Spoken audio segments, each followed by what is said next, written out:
بسم الله الرحمن الرحيم يا أيها الذين آمنوا أطيعوا الله وأطيعوا الرسول وأولي الأمر منكم فإن تنازعتم في شيء فردوه إلى الله والرسول إن كنتم تؤمنون بالله واليوم الآخر ذلك خير وأحسن تأويلا.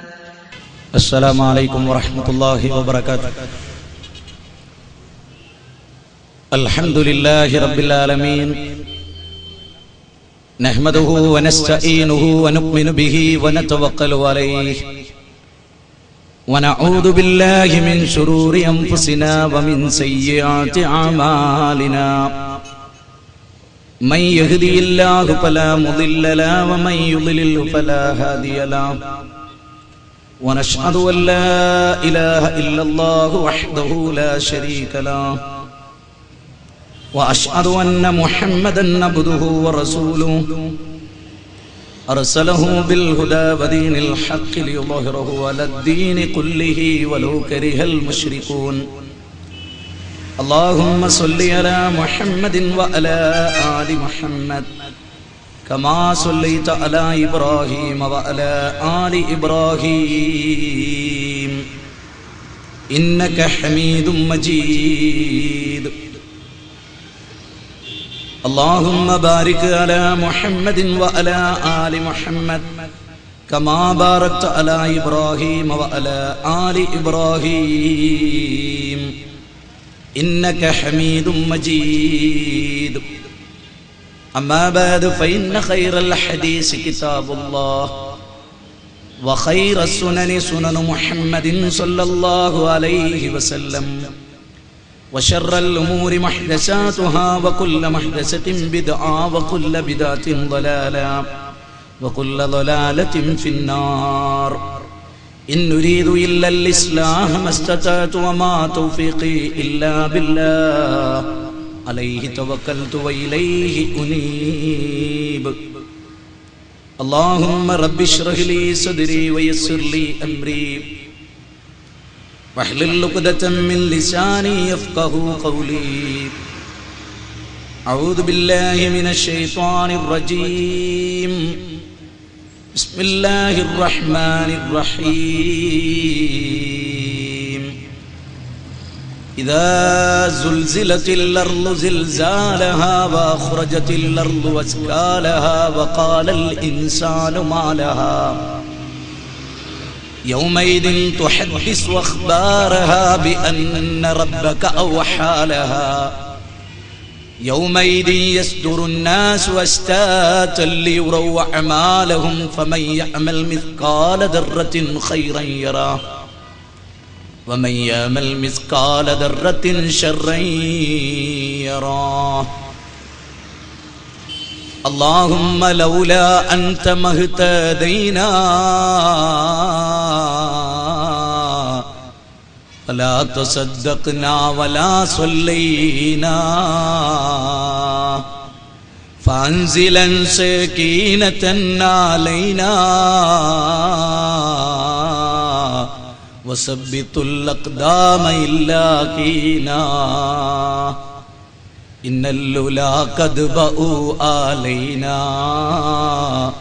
وإن أرادوا فتنة بينا.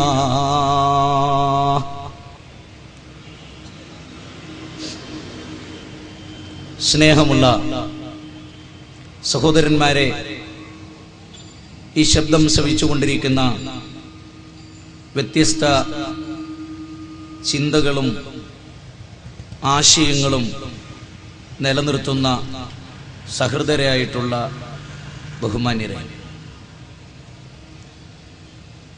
കേരള നദുവത്തുൽ മുജാഹിദീന്റെ യുവജന വിഭാഗമായ ISM കേരളാടിസ്ഥാനത്തിൽ സംഘടിപ്പിക്കപ്പെട്ടിട്ടുള്ള ഒരു ക്യാമ്പയിന്റെ ഭാഗമായാണ് ഈ രാമനാട്ടുകരയിൽ ഇത്തരത്തിലുള്ള ഒരു പ്രഭാഷണം സംഘടിപ്പിക്കപ്പെട്ടിട്ടുള്ളത്.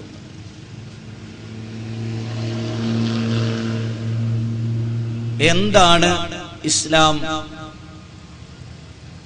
ഇസ്ലാമിന്റെ സൈദ്ധാന്തിക അടിത്തറ എന്താണ്? ഇസ്ലാമിന്റെ അടിസ്ഥാന പ്രമാണങ്ങൾ എന്താണ്? ഇസ്ലാമിന് ലോകത്തോട് എന്താണ് പറയാനുള്ളത്? ഇസ്ലാം പറഞ്ഞു വെച്ച കാര്യങ്ങളിൽ നന്മയായി പരിചയപ്പെടുത്തിയ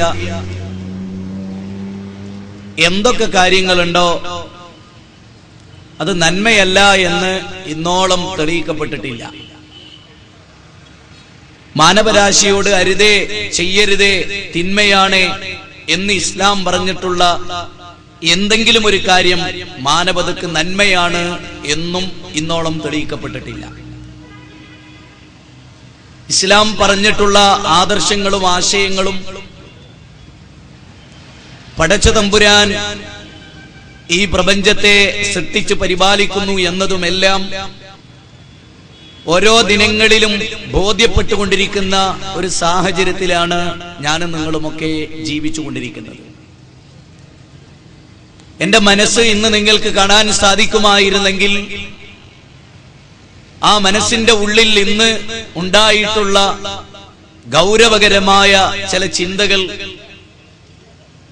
നിങ്ങൾക്കെല്ലാവർക്കും അത്ഭുതം തോന്നുമാറുള്ള ചില ചിന്തകൾ എന്റെ മനസ്സിലൂടെ ഇന്ന് കടന്നുപോയി. രാമനാട്ടുകരയിൽ എന്റെ ഈ പ്രസംഗം ശ്രദ്ധിക്കുന്ന ഓരോ വ്യക്തികൾക്ക് വേണ്ടിയും ഞാൻ ആ ചിന്തകൾ നിങ്ങളുടെ മുമ്പിൽ സമർപ്പിക്കുകയാണ്. കാരണം മനസ്സിലാക്കിയ ഈ യാഥാർത്ഥ്യം മൂടിവെച്ചാൽ നാളെ ഇനിയും അത്തരമൊരു സമൂഹം അക്കാരണങ്ങളാലെല്ലാം പിഴുതെറിയപ്പെട്ടാൽ തീർച്ചയായും അതിന്റെ കാരണങ്ങളിൽ ഒന്ന് ആ ജനതയെ സമുദ്ധരിക്കാൻ ആളുകൾ ഉണ്ടായിരുന്നില്ല എന്ന യാഥാർത്ഥ്യമാണ്. ലോകത്തിന്റെ മറ്റെല്ലാ ഭാഗങ്ങളിൽ നിന്നും കേരളം എന്ന് പറയുന്ന ഈ കൊച്ചു സംസ്ഥാനം പല കാരണങ്ങളാൽ അനുഗ്രഹീതമായിരിക്കുന്നതിന്റെ മൗലികമായ കാരണം പറഞ്ഞാൽ ഒരുപക്ഷേ നിങ്ങൾക്ക് അതൊരു പുച്ഛമായി തോന്നാം. പക്ഷേ അതൊരു യാഥാർത്ഥ്യമാണ്. കേരളത്തിന് എന്തൊക്കെ ദൈവികമായ അനുഗ്രഹങ്ങൾ നമ്മൾ എണ്ണി എണ്ണി പറയുന്നുവോ അതിനൊക്കെ അടിസ്ഥാനപരമായ ചില കാരണങ്ങളുണ്ട്. ഇന്നും മറ്റ് സംസ്ഥാനങ്ങളിൽ നിന്ന്, പ്രദേശങ്ങളിൽ നിന്ന് പല കാരണം കൊണ്ട് അത് വ്യത്യസ്തമായി നിൽക്കുന്നതും ഈ വക കാരണങ്ങളാലാണ് എന്നാണ് വിലയിരുത്തൽ. ഇവിടെ ഇന്ന് നമ്മൾ ഭീതിതമായ ഒരവസ്ഥയിലാണ്. ലോകമാസകലം കിടുങ്ങിയിരിക്കുന്നു. ലോകമാസകലം കിടുങ്ങിയിരിക്കുന്നു. പല ഭാഗങ്ങളിലും ആളുകൾ ഭയവിഹ്വലരാണ്. എവിടെയാണ് മനുഷ്യർ ചെന്നൊളിക്കുക? പർവ്വതങ്ങളിൽ ചെന്ന് കയറി നിൽക്കാൻ അവന് സാധിക്കുമോ? പർവ്വതം ഇളകാതിരിക്കുമെങ്കിൽ, അതിശക്തമായി പർവ്വതം അവനെ കുലുക്കി താഴെയിടുമെങ്കിൽ അവൻ ഏത് പർവ്വതത്തിന്റെ ശിഖരത്തിലാണ് ചെന്ന് നിൽക്കുക? ഭൂമിയിലേക്ക് നിനക്ക് താഴ്ന്നിറങ്ങുവാനും ആകാശത്തോളം നിനക്ക് ഉയരുവാനും സാധ്യമല്ല എന്ന് വിശുദ്ധ ഖുർആൻ വളരെ കൃത്യമായി പരാമർശിച്ചു പോന്നിട്ടുള്ള ഒരു കാര്യമാണ്. മനുഷ്യരെ, നിങ്ങൾ അഹംഭാവം നടിക്കരുത്. അഹംഭാവം നടിച്ച് നിങ്ങൾക്ക് ഭൂമിയെ ചവിട്ടിപ്പിടർക്കാനും സാധ്യമല്ല, നിങ്ങൾക്ക് ആകാശത്തോളം ഉയരാനും സാധ്യമല്ല എന്ന് ഖുർആൻ മനുഷ്യരെ പഠിപ്പിക്കുന്നു. ഞാൻ ആലോചിച്ചു പോയ ചില കാര്യങ്ങൾ മനസ്സിലൊന്നും വെക്കാത്തത് കൊണ്ട് തന്നെ എല്ലാ കാര്യങ്ങളും തുറന്ന് സംസാരിക്കേണ്ട പ്രധാനമായ കാര്യങ്ങളൊക്കെ അപ്രകാരം സംസാരിക്കണമെന്ന് വിചാരിക്കുന്നത് കൊണ്ട് തന്നെ ഞാൻ ചില കാര്യങ്ങൾ ഓപ്പണായി പറയും. ഇന്നലെ ഒരു മഹാദുരന്തം ലോകത്തിന്റെ പല ഭാഗങ്ങളിലും നാം കണ്ടു. കേരളത്തിൽ നമ്മൾ അനുഭവിച്ചു, ഓൾ ഇന്ത്യ ലെവലിൽ നമ്മൾ അനുഭവിച്ചു, അതുപോലെ വേൾഡ് ലെവലിൽ അതിന്റെ അലയൊലികൾ ഉണ്ടായി. പല രാജ്യഗാത്രങ്ങളെയും അത് തകർത്ത് തരിപ്പണമാക്കി. ഇന്നലകളിൽ അങ്ങനെയൊന്നും ഉണ്ടായിരുന്നുവോ എന്ന് പോലും ഇന്നിന്റെ ആളുകൾക്ക് ബോധ്യപ്പെടുമാറ് എന്തെങ്കിലും ഒരു അസർ വെക്കാതെ എന്തെങ്കിലും ഒരു ചിഹ്നം ബാക്കിയാക്കാതെ തകർത്ത് തരിപ്പണമായി ഈ ഭൂമിയിൽ ഒന്നുമല്ലാത്തൊരവസ്ഥയിൽ ഇന്ന് നമ്മളത് കാണുന്നു, വായിക്കുന്നു ഞെട്ടലോടെ. പക്ഷെ നാളെ കഴിഞ്ഞാൽ തീർച്ചയായും മനുഷ്യരത് മറക്കുന്നു. എല്ലാവരും പത്രകോളങ്ങളിൽ പലതും എഴുതി പിടിപ്പിക്കുമ്പോഴും ഒരു വിശ്വാസിയുടെ മനസ്സിൽ ഗൗരവപ്പെട്ട ചില ചിന്തകളുണ്ട് എന്ന് നമ്മൾ മനസ്സിലാക്കേണ്ടിയിരിക്കും. ഗുജറാത്തിൽ ഭൂകമ്പമുണ്ടായത് നിങ്ങൾ ഓർക്കുന്നുണ്ടോ? ഗുജറാത്തിൽ ഭൂകമ്പമുണ്ടായത് നിങ്ങൾ ഓർക്കുന്നുണ്ടോ? അതൊരു 26-ാം തീയതിയായിരുന്നു. ഇന്നലെ ഭൂകമ്പമുണ്ടായത് ഒരു 26-ാം തീയതിയാണ്. കഴിഞ്ഞ തുർക്കിയിൽ ഭൂകമ്പമുണ്ടായത് 1939 ഡിസംബർ 26-നാണ്. കഴിഞ്ഞ ഇറാനിലെ ഭൂകമ്പം, ബാം പ്രദേശം തകർന്ന് തരിപ്പണമാക്കിയ ഭൂകമ്പം ഡിസംബർ 26-നാണ് നടന്നത്. എന്തേ ഇത് ആവർത്തിക്കപ്പെടാൻ എന്തെങ്കിലും വളരെ പ്രധാനമായ കാരണമുണ്ടോ? കാരണങ്ങളിലേക്കൊന്നും ആരും കടന്നു ചെന്നിട്ടില്ല. പക്ഷെ എന്റെ മനസ്സിൽ ഒരു ചിന്ത കടന്നു വന്നത് ഞാൻ നിങ്ങളുമായി പങ്കുവെക്കുകയാണ്. ആർക്കും അതിന്റെ പേരിൽ എന്നോട് വിരോധം തോന്നരുത്, വെറുപ്പ് തോന്നരുത്. പക്ഷെ ഖുർആൻ ദൈവീകമാണ് എന്നതിലേക്ക് സൂചനയല്ലേ ഇത് എന്ന് ചിന്തിക്കാൻ മാത്രം എന്റെ മനസ്സതിനെ പ്രേരിപ്പിക്കുന്നു. ഞാൻ ഇന്ന് ട്രെയിനിൽ യാത്ര ചെയ്യുമ്പോൾ വിശുദ്ധ ഖുർആനിലെ 2 ആയത്തുകൾ എന്റെ മനസ്സിലേക്ക് അറിയാതെ പടച്ചതമ്പുരാൻ ഇട്ടു തന്നിരിക്കുന്നു. ഖുർആനിലെ 19-ാം അധ്യായം സൂറത്ത് മറിയമിലെ 88, 89, 90, 91 തുടങ്ങിയ വാചകങ്ങൾ, ഒരു 4ഓളം ആയത്തുകൾ എന്റെ മനസ്സിലേക്ക് കയറി വന്നു. ആ സൂക്തത്തിൽ ദൈവം തമ്പുരാൻ പറയുന്ന വാചകം ഇങ്ങനെയാണ്: ആ മനുഷ്യർ ദൈവത്തിനൊരു പുത്രനുണ്ടായിരിക്കുന്നു എന്ന് വാദിച്ചിരിക്കുന്നു. അതിനോളം ഭീമാകാരമായ, അതിനോളം ദൈവത്തിന് കോപമുണ്ടായ ഒരു വാക്കും വേറെയില്ല. അത്ര ഗൗരവപ്പെട്ട വാക്ക്. ദൈവം ഒരു സന്താനത്തിന്റെ പിതാവാണ് എന്ന് വാദിക്കുന്ന ആ വാക്ക്. അവരതിൽ നിന്ന് പിന്തിരിഞ്ഞില്ലെങ്കിൽ കഠോരമായ ശിക്ഷ അവർക്ക് വരുന്നത് അവർ കാത്തുകൊള്ളുക. തുടർന്ന് തൊട്ടു താഴെ വിശുദ്ധ ഖുർആൻ പറയുന്നത്, ആ വാക്കിന്റെ ഗൗരവം കൊണ്ട് ആകാശം പൊട്ടിപ്പിളരാറാകുന്നു, ഭൂമി വെണ്ടുകീറാറാകുന്നു, പർവ്വതങ്ങൾ വിറക്കാറാകുന്നു എന്ന്. ലോകത്തില്ലാത്ത, നടന്നിട്ടില്ലാത്ത, സംഭവിച്ചിട്ടില്ലാത്ത, ഒരിക്കൽ പോലും തെളിയിക്കാൻ പറ്റാത്ത ഒന്നാണ് യേശുക്രിസ്തുവിന്റെ ക്രൂശീകരണവും അതുമായി ബന്ധപ്പെട്ട ഡിസംബർ 25, 26 തുടങ്ങിയ ദിവസങ്ങളിൽ ആഘോഷങ്ങൾ. നിങ്ങൾ ഗൗരവമായി ആലോചിക്കണം. ഈ വിഷയം പറഞ്ഞിട്ടാണ് വിശുദ്ധ ഖുർആൻ പറയുന്നത്. എന്തു പറയുന്നത്? ആ വാക്ക് ദൈവത്തിൽ ഒരിക്കലും ഇഷ്ടമില്ലാത്ത പടച്ചതമ്പുരാനെ ഇല്ലാത്ത, അല്ലെങ്കിൽ അവന്റെ ഗുണഗണങ്ങൾക്ക് ഒരിക്കലും യോജിക്കാത്തതാണ്. അവനൊരു കുട്ടിയുണ്ടായി എന്ന വാദം, അവനൊരു പിതാവാണ് എന്ന വാദം ദൈവത്തിന്റെ അസ്തിത്വത്തിന്, ദൈവത്തിന്റെ വ്യക്തിത്വത്തിന് യോജിക്കാത്ത വാദമാണ്. ആ വാദത്തിന്റെ ഗൗരവത്തെ പറ്റിയാണ് ഖുർആൻ പറയുന്നത്. ആ വാദം ഉന്നയിച്ചവർ മനസ്സിലാക്കണം, അത് ആകാശം പൊട്ടിപ്പിളരുമാർ അതിശക്തമായ ഒരു തോന്നിയാസമാണ് ആ പറഞ്ഞത് എന്നവർ മനസ്സിലാക്കണം. പർവ്വതങ്ങൾ ഇടിഞ്ഞു തകരാറാകുന്ന ഒരു വാക്കാണ് അവർ പറഞ്ഞിരിക്കുന്നത്. ഭൂമി വെണ്ടുകീറുന്ന വാക്കാണ് അവർ പറഞ്ഞിരിക്കുന്നത് എന്ന് ഖുർആൻ പറഞ്ഞിരിക്കും. എന്റെ ചിന്ത പോയത് ഡിസംബർ 26 ആവർത്തിച്ച് ഈ ഭൂകമ്പങ്ങൾ ഉണ്ടാകുമ്പോൾ പടച്ചതമ്പുരാൻ ഈ പറഞ്ഞ സൂക്തത്തിന്റെ ഒരു പുനർവായനക്ക് ലോകം തയ്യാറാകണം. ഖുർആൻ പറഞ്ഞിട്ടുള്ള ഈ കാര്യത്തെ കുറിച്ചൊന്ന് പഠിക്കണം. രണ്ടാമതായി വിശുദ്ധ ഖുർആൻ സൂചന നൽകിയ മറ്റൊരു കാര്യം, ഖുൽ സീറൂ ഫിൽ അർളി ഫൻദുറൂ കൈഫ കാന ആകിബത്തുൽ ലദീന മിൻ ഖബൽ കാന അക്സറുഹും മുശ്രികീൻ. ഖുൽ സീറൂ ഫിൽ അർളി ഫൻദുറൂ കൈഫ കാന ആകിബത്തുൽ ലദീന മിൻ ഖബൽ കാന അക്സറുഹും മുശ്രികീൻ. ഖുർആനിലെ 30-ാം അധ്യായം, വിശുദ്ധ ഖുർആനിലെ 30-ാം അധ്യായം എഴുതി രേഖപ്പെടുത്തിക്കോ. ഖുർആനിലെ 30-ാം അധ്യായം 42-ാമത്തെ സൂക്തമാണ്. ഈ സൂക്തത്തിൽ ദൈവം സംസാരിക്കുന്നു മനുഷ്യരോട്, മുസ്ലിമീങ്ങളോടല്ല, ലോകത്തോട്, മാനവതയോട്. മനുഷ്യരെ എന്ന് വിളിച്ചിട്ട് ഖുർആൻ പറയും, ഖുൽ സീറൂ ഫിൽ അർള്, മനുഷ്യരെ നിങ്ങൾ ഭൂമിയിൽ സഞ്ചരിച്ചു നോക്കൂ. ആകാശത്ത് അല്ല, ഭൂമിയിൽ. ഭൂമിയിൽ എന്തേ അങ്ങനെ പ്രത്യേകം പറയാൻ? എന്തേ അങ്ങനെ പ്രത്യേകം പറയാൻ? ഭൂമിയിൽ ജീവിക്കുന്ന മനുഷ്യരെയാണ് ശിക്ഷകളും അപകടങ്ങളും ഉദ്ദേശിക്കുന്നത്.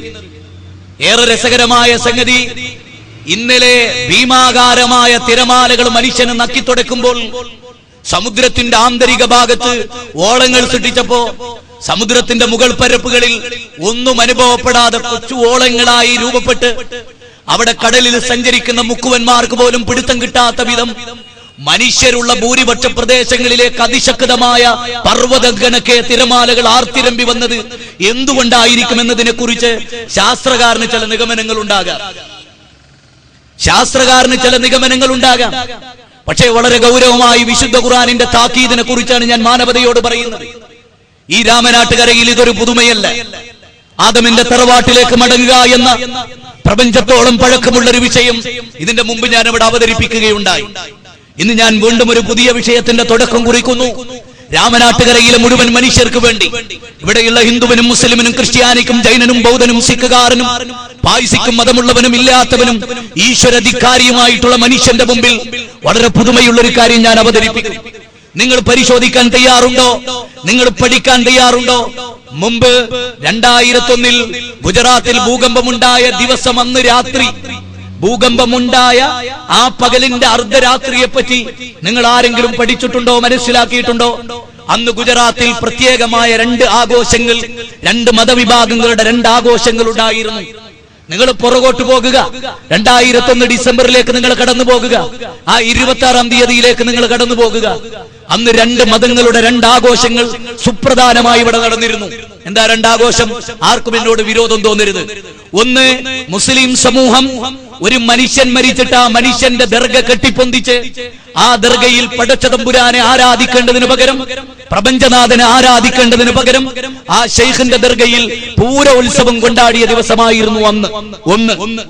രണ്ടാമത്തേത്, അന്ന് ഗണപതി പൂജയായിരുന്നു ഗുജറാത്തിൽ. 2 മതവിഭാഗങ്ങളും ചെയ്ത പ്രവൃത്തി ഒന്നാണ്, അഥവാ ദൈവത്തോടുള്ള ധിക്കാരമാണ്. ദൈവത്തിന്റെ വായു ശ്വസിച്ച്, ദൈവത്തിന്റെ വെള്ളം കുടിച്ച്, ദൈവം നൽകിയ കൈകൊണ്ട് പിടിച്ച്, ദൈവം നൽകിയ കാലുകൊണ്ട് നടന്ന്, ദൈവം നൽകിയ അനുഗ്രഹീതമായ ഭൂമിയുടെ പിറകിൽ ജീവിച്ച്, ഈ ജീവജാലങ്ങൾക്കിടയിൽ അതീവ ബുദ്ധി നൽകി, അതീവ സാമർത്ഥ്യം നൽകി, ആ ദൈവത്തിന്റെ പരിപക്വമായ കരപരിരാളനയിൽ വളർന്നു വന്ന മനുഷ്യൻ ദൈവത്തിന്റെ സൃഷ്ടികളെ ആരാധിച്ചപ്പോ ദൈവം അവനെ ഒന്ന് പിടിച്ചു കുലുക്കി. ഇനി നിങ്ങൾ ഖുർആനിലേക്ക് മടങ്ങി വരൂ. ഇതൊരു മതാന്ധത ബാധിച്ച ഒരു വ്യക്തിയുടെ വാക്കായി നിങ്ങൾ കാണുന്നില്ലെങ്കിൽ, ഓപ്പറേഷൻ തിയേറ്ററിൽ അഡ്മിറ്റ് ചെയ്ത ഒരു മേജർ ഓപ്പറേഷൻ ചെയ്യേണ്ട ഒരു രോഗിയെ അതിവിദഗ്ധമായി ചികിത്സിക്കുന്ന ഒരു ഡോക്ടറുടെ സ്ഥാനത്ത് താൽക്കാലികമായി നിങ്ങൾ എന്നെ കണ്ടേക്കുക. ബ്രെയിൻ ട്യൂമറുള്ള ഒരു മനുഷ്യന്റെ തല കീറി മുറിക്കുന്ന അതിവിദഗ്ധനായ ഒരു ഡോക്ടറുടെ സ്ഥാനത്ത് താൽക്കാലികമായി നിങ്ങൾ എന്നെ കാണുക. തൊണ്ടക്കുഴി മുതൽ നാവിക്കുഴി വരെ ബൈപ്പാസ് സർജറി നടത്തുന്ന അതിവിദഗ്ധനായ ഒരു ഡോക്ടറുടെ സ്ഥാനത്ത് നിങ്ങൾ എന്നെ താൽക്കാലികമായി കാണുക. എന്തുകൊണ്ടെന്നാൽ ആ ഡോക്ടർക്ക് രോഗിയോട് വിരോധമില്ല. ആ ഡോക്ടർ ഒരിക്കലും രോഗിയോട് വിരോധം കൊണ്ടല്ല കത്തിയെടുത്തത്, മറിച്ച് എന്തുകൊണ്ടാണ്? ആ രോഗിയെ രക്ഷപ്പെടുത്താനാണ്. അത്തരമൊരു കത്തിയാണ് ഞാൻ ഇവിടെ എടുക്കുന്നത്.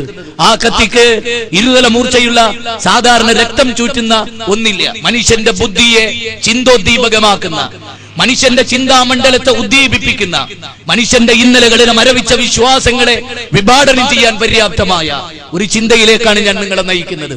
വിശുദ്ധ ഖുർആൻ പറഞ്ഞു, ഖുൽ, പറയുക പ്രവാചകരെ, മാനവരാശി അറിയിക്കുക പ്രവാചകരെ, മനുഷ്യകുലത്തെ മുഴുവനായി അറിയിക്കുക പ്രവാചകരെ. എന്തറിയിക്കുക? അവർ ഭൂമിയിലൂടെ നടന്നു നോക്കട്ടെ. എങ്ങനെയാണ് ഓരോ ജനത നശിപ്പിക്കപ്പെട്ടത് എന്ന്, എന്തിന്റെ പേരിലാണ് ആ ജനത നശിപ്പിക്കപ്പെട്ടത് എന്ന് കണ്ടോ? ഭൂകമ്പങ്ങളും പ്രതിഷേധങ്ങളും ഭൂമികുലുക്കങ്ങളും പ്രകൃതി ക്ഷോഭങ്ങളും എന്നൊക്കെ നമ്മൾ പറയുന്ന ഈ അതീവ ഗുരുതരമായ ശിക്ഷാ നടപടികൾ, ദൈവത്തിന്റെ ശിക്ഷാ നടപടികൾ, അത് നടന്ന് അത് കൂടുതൽ ബാധിച്ച പ്രദേശങ്ങളെ മനുഷ്യരെ നിങ്ങൾ പഠിക്കണമെന്ന് ഖുർആൻ പ്രത്യേകം പറയുന്നു. എന്തിന്? എന്തുകൊണ്ടാണ് ആ ജനത ഇത്രയേറെ സൃഷ്ടിക്കപ്പെട്ടത് എന്ന് അത് പ്രത്യേകം ആലോചിക്കണം. ഈ 100 കൊല്ലക്കാലത്തിനിടയിലുണ്ടായ ഭൂകമ്പങ്ങളുടെ ചാർട്ടുകൾ ഒരുപക്ഷെ ഇന്നത്തെ പത്രത്തിലുണ്ടായേക്കാം. നിങ്ങൾ പരിശോധിക്കുക, ഇറാൻ എന്തുകൊണ്ട് അടിക്കടി ഭൂകമ്പങ്ങളെ, ശാസ്ത്രകാരൻ പറയെടുത്ത മണ്ണിന്റെ തകരാറാണ് പറഞ്ഞേക്കാം. അവൻ എന്തുകൊണ്ട് തുർക്കി അടിച്ചു തകർക്കപ്പെടുന്നു എന്നതിനെ കുറിച്ച് ഒരുപക്ഷെ ശാസ്ത്രകാരൻ അവന്റെ ഞൊണ്ടി ന്യായങ്ങൾ ഉണ്ടാകാം. എന്തുകൊണ്ട് ലത്തൂറും ഗുജറാത്തും അതുപോലെയുള്ള പ്രദേശങ്ങൾ അതിശക്തമായി കുലുങ്ങി എന്ന് ചോദിച്ചാൽ, 1906 എന്തുകൊണ്ട് സാൻ ഫ്രാൻസിസ്കോയിൽ ഭൂകമ്പമുണ്ടായി എന്ന് ചോദിച്ചാൽ അവൻ പറഞ്ഞേക്കാം ഒരുപക്ഷെ അത് ഭൂമിയുടെ കനക്കുറവ് ഉണ്ടാവാം, അതല്ലെങ്കിൽ മറ്റെന്തെങ്കിലും കാരണങ്ങൾക്കുണ്ടാകാം എന്നവൻ പറഞ്ഞേക്കാം. എന്തുകൊണ്ടാണ് ആർമീനിയയിൽ ഭൂകമ്പമുണ്ടായത് എന്ന് ശാസ്ത്രകാരനോട് ചോദിച്ചാൽ അവനത് കാരണങ്ങൾ പറഞ്ഞേക്കാം. അതെ, അവന് പല കാരണങ്ങളുണ്ടാകാം. നിങ്ങൾക്കറിയാം, നമ്മുടെ ആസാം എന്ന് പറയുന്ന പ്രദേശം, ആസാമിൽ നിങ്ങൾ ഗൗരവമായി ചിന്തിക്കണം. ഹിമാലയ പർവ്വതം, ബ്രഹ്മപുത്ര നദിയുടെ ഒഴുക്ക് തിരിച്ചുവിട്ടൊരു ഭൂകമ്പമുണ്ടായി. ബ്രഹ്മപുത്ര നദിയുടെ ഒഴുക്ക് തിരിച്ചുവിട്ടൊരു ഭൂകമ്പം ഹിമാലയ പർവ്വതം 100 അടി ഉയർന്നു പോയ ഒരു ഭൂകമ്പം എപ്പോ 1880-കൾക്ക് ശേഷം 18-ാം നൂറ്റാണ്ടിന് 19-ാം നൂറ്റാണ്ടിനുമിടയിൽ എങ്ങനെ അങ്ങോട്ടൊഴുകിക്കൊണ്ടിരുന്ന ബ്രഹ്മപുത്ര തിരിച്ചിങ്ങോട്ടൊഴുകുക? മനുഷ്യന് ചിന്തിക്കാൻ പറ്റുമോ? മനുഷ്യന്റെ നിയന്ത്രണത്തിലാണോ അത്? ഖുലിഖൽ ഇൻസാനു ദഈഫ. മനുഷ്യരെ നിങ്ങൾ ദുർബലര്, നിങ്ങൾക്ക് തോന്നുകയാണ് നിങ്ങൾ ആരോ ആണ്. ഓടിയില്ലേ? ഏത് ശാസ്ത്രകാരന് നെഞ്ചും വിരിച്ച് നിൽക്കാൻ പറ്റും? ആർക്ക് നിൽക്കാൻ പറ്റും? ആർത്തിരമ്പുന്ന തിരമാലകളുടെ മുമ്പിൽ ആർക്ക് എഴുന്നേറ്റ് നിൽക്കാൻ സാധിക്കും? ഒരു കാറിന്റെ മുകളിൽ ഒരു തിരമാല വന്നടിച്ചിട്ട് കിലോമീറ്ററുകൾ അകലെ കാറ് തെറിച്ച് അങ്ങ് ഒരു മനുഷ്യന് പോലും എത്തപ്പെടാത്ത വിധത്തിൽ അടിച്ച് തൂഫാനാക്കി 6 പേരാണ് ആ കാറിൽ കിടന്ന് മരിച്ചത്. എന്തേ കാരണം? ആലോചിക്കണം. എന്താ ഇത്? എന്താ ഈ പ്രതിഭാസം? വിശദീകരണങ്ങൾക്ക് ഒതുങ്ങാത്ത പ്രതിഭാസം. വിശുദ്ധ ഖുർആൻ പറയും, ഖുർആനിലെ 30-ാം അധ്യായം സൂറത്തുർ റൂമിലെ വളരെ വ്യക്തമായ സൂക്തമാണ് 42-ാമത്തെ സൂക്തം. മനുഷ്യരെ ഖുൽ സീറൂ ഫിൽ അർദ് ഫൻദുറൂ കൈഫ കാന ആകിബത്തുൽ ലദീന മിൻ ഖബൽ കാന അക്സറുഹും മുശ്രിക്കീൻ. ഭൂമിയിൽ ദൈവിക ശിക്ഷ ഏറ്റുവാങ്ങിയ ജനതയെ നിങ്ങൾ പഠിക്കുക. സൂറത്ത് നിങ്ങൾ കേട്ടിട്ടില്ലേ? പ്ലേഗ് ബാധിച്ച ഒരു പ്രദേശം. വിമാനങ്ങൾ പോലും ഒരു എയർപോർട്ടിൽ നിന്ന് മറ്റൊരു എയർപോർട്ടിലേക്ക് പറക്കാൻ പോലും കഴിയാത്ത വിധം തൊട്ടുകൂടായ്മയും തീണ്ടിക്കൂടായ്മയും അത്തരമൊരു പ്രദേശത്തെ സൂററ്റിനെ പിടികൂടിയെ നിങ്ങൾ ഓർക്കുന്നുണ്ടോ? എന്താ പ്രധാനമായ കാരണം? പലരും പറഞ്ഞേക്കാം. ഒറ്റ കാരണമേ ഉള്ളൂ, പടച്ചതമ്പുരാന്റെ അതീവ ദുർബലമായ ഒരു സൃഷ്ടിയെ ആരാധിക്കുന്നവർ പോലും ആ നാട്ടിലുണ്ടായിരുന്നു എന്ന്. മാളം കുഴിച്ചുകൊണ്ടിരിക്കുന്ന ഒരു ജീവിയെ, കപ്പ തുറന്നുകൊണ്ടിരിക്കുന്ന ഒരു ജീവിയെ പോലും മനുഷ്യരെന്ന മഹാവ്യക്തിത്വങ്ങൾ ആരാധിക്കുന്നവർ ആ നാട്ടിലുണ്ടായിരുന്നു എന്നർത്ഥം. ദൈവികമായ വേദഗ്രന്ഥത്തിന് അതിന് കൃത്യമായ മറുപടികളുണ്ട്. ആ മേഖലകളിൽ മനുഷ്യർ രക്ഷപ്പെട്ടിട്ടുണ്ടോ? അതിന്റെ പേരിൽ അവരെ ശിക്ഷിച്ചിട്ടില്ല. നിങ്ങൾക്ക് പരിശോധിക്കാം, പാർഷ്വാലിറ്റി ഇല്ലാതെ പരിശോധിക്കാം. വിശുദ്ധ ഖുർആൻ പറയുന്നത് ഭൂമിയിൽ നശിപ്പിക്കപ്പെട്ട പ്രദേശങ്ങൾ പൂർണ്ണമായി നിങ്ങൾ പരിശോധിച്ചു നോക്ക്. നിങ്ങൾക്ക് ഒരു യാഥാർത്ഥ്യം പ്രത്യേകമായി നിയലിച്ച് കാണാം. കാന അക്സറുഹും മുശ്രിക്കീൻ. അവരിൽ ബഹുഭൂരിപക്ഷം ആളുകളും ദൈവേതര ശക്തികളെ ആരാധിക്കുന്നവരായിരുന്നു. അമ്പിയാക്കളെ, മഹാന്മാരെ, ദൈവത്തിന്റെ സിദ്ധികളെ, കല്ല്, മുള്ള്, മുരട്, മൂർഖൻ പാമ്പ്, കാഞ്ഞിരക്കുറ്റി, ആൽത്തറകൾ, മക്ബറകൾ, ജാറങ്ങൾ, പുണ്യപുഷ്പങ്ങൾ, മണ്ഡപങ്ങൾ, ശ്രീകോവിലുകൾ, ആൽത്താരകൾ, ഇതൊക്കെ ആരാധിക്കുന്ന മനുഷ്യരായിട്ട് നിങ്ങൾക്ക് അവരെ കാണാം. അതിന്റെ പേരിലാണ് ഏതൊരു ജനതയെയും ദൈവശിക്ഷ പിടികൂടിയിട്ടുണ്ടോ അതിന്റെ പേരിലാണ് കൂടുതലായവരെ ശിക്ഷിച്ചിട്ടുള്ളത് എന്ന് ഖുർആൻ പറയും. ഇനി ഖുർആൻ ഈ പറഞ്ഞത് അധികപ്പറ്റാണെന്ന് നിങ്ങൾക്ക് തോന്നുന്നുണ്ടോ? നിങ്ങൾ പഠിക്കുക എന്ന് മാത്രമാണ് എനിക്ക് പറയാൻ. ഇന്നത്തെ പത്രം മാത്രം നിങ്ങൾ എടുത്തു വായിച്ചു. ഇന്നലെയും ഇന്നുമായി നടന്ന ലോകത്തിന്റെ വിവിധ ഭാഗങ്ങളിൽ നിന്ന് ബഹുദൈവത്വത്തിൽ അധിഷ്ഠിതമായ ആചാരങ്ങൾ, ഞാനിത് തുറന്നു പറയുന്നത് മാനവതയെ ഒന്നടങ്കം സ്നേഹിക്കാൻ പഠിപ്പിച്ച ഒരു മതഗ്രന്ഥത്തിന്റെ അനുയായി എന്ന നിലക്കാൽ. ഹിന്ദു വേറെ, മുസ്ലിം വേറെ, ക്രിസ്ത്യാനി വേറെ എന്ന് വിശ്വസിക്കാൻ കഴിയാത്ത എനിക്ക് ബാന്ധവാ മാനവാ സർവേ സ്വദേശാഭുവനത്രയം എന്ന ആ താത്വികമായ സന്ദേശത്തിൽ ഇന്നഹാദിഹി ഉമ്മത്തുക്കും ഉമ്മത്തൻ വാഹിദ വഅന റബ്ബുക്കും ഫത്തഖൂൻ വഅന റബ്ബുക്കും ഫഅബ്ദൂൻ എന്ന് ഖുർആനിലെ 23-ാം അധ്യായം സൂറത്തുൽ മുഅ്മിനൂൻ 52-ലൂടെ പടച്ചതമ്പുരാൻ പഠിപ്പിച്ചു. മനുഷ്യരെ, നിങ്ങളൊരു ഏക സമുദായമാണ്, നിങ്ങളൊരൊറ്റ സമുദായമാണ്, നിങ്ങളൊരു തറവാട്ടിലെ അംഗങ്ങളാണ്. ഇന്ന റബ്ബുക്കും വാഹിദ് ഇന്ന അബാക്കും വാഹിദ് കുല്ലുക്കും മിൻ ആദം വ ആദം മിൻ തുറാബ്. നിങ്ങളൊക്കെ ആദമിന്റെ മക്കളാണ്. നിങ്ങളുടെ ദൈവം ഒന്നാണ്. ഹിന്ദുവിന്, മുസ്ലിമിന്, ക്രിസ്ത്യാനിക്ക്, ജൈനന്, ബൗദ്ധന് വേറെ വേറെ ദൈവങ്ങളില്ല. ഇല്ല ഇല്ല, സത്യം ഇല്ല. അതാണ് പ്രപഞ്ചത്തിന്റെ സത്യം. അത് മാത്രമാണ് ഈ ദുനിയാവിലെ ഏറ്റവും വലിയ സത്യം. ഒരൊറ്റ ദൈവമേ ഉള്ളൂ എന്നതാണ് ഏറ്റവും വലിയ സത്യം.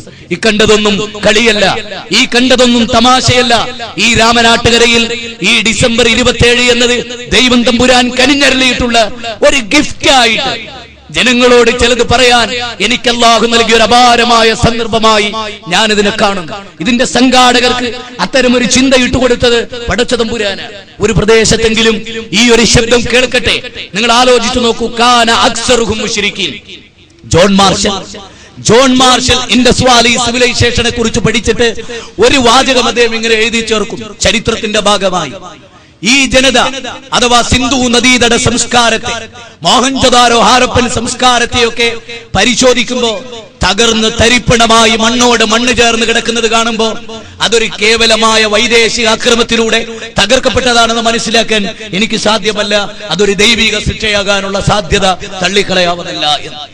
ലോകത്ത് എവിടെ നിന്നൊക്കെ കുഴിച്ചെടുക്കപ്പെട്ടിട്ടുണ്ടോ ആ സംസ്കാരങ്ങൾ അത്രയും നിങ്ങൾ പരിശോധിച്ചോ.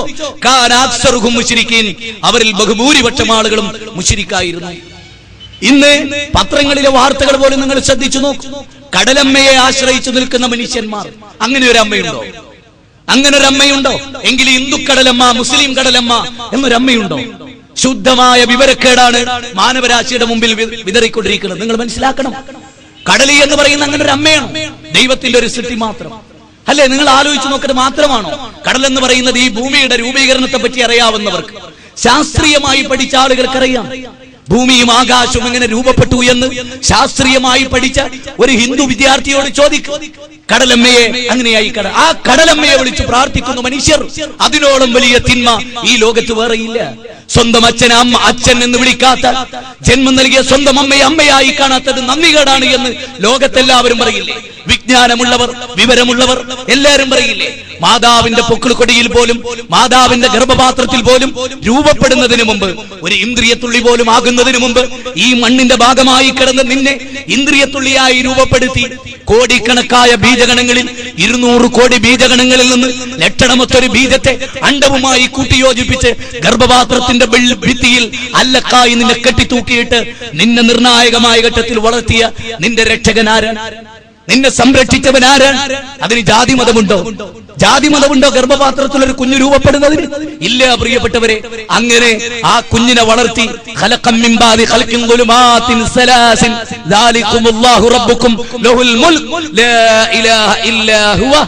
വിശുദ്ധ ഖുർആനിന്റെ പ്രഖ്യാപിതമായ താല്പര്യം. ഖുർആൻ പറയാൻ, നിന്നെ നിന്റെ മാതാവിന്റെ ഗർഭപാത്രത്തിൽ വളർത്തിയവനാണ് നിന്റെ ദൈവം. പാർഷ്യാലിറ്റി ഉണ്ടോ? ശ്രീരാമനെ കൗസല്യയുടെ വയറ്റിൽ വളർത്തിയവനാരോ അവനാണ് നിന്റെ സിട്ടാവ്. വർഗീയത ഉണ്ടോ?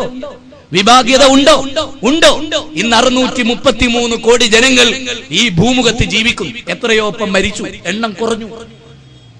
എണ്ണം കൂടില്ല. പോപ്പുലേഷന്റെ പേരിലൊന്നും ആരും പേടിക്കണ്ട. പോപ്പുലേഷന്റെ പേരിലൊന്നും ഒരുത്തനും പേടിക്കണ്ട. വിവരക്കേടിന്റെ പേരാണ് ആ പോപ്പുലേഷനെ കുറിച്ചുള്ള ഭീതിപ്പെടുത്തലുണ്ടല്ലോ. Population theory of Malthusian, theory of population, അതൊക്കെ വെറും ഒരു കുമിള മാത്രമാണ്.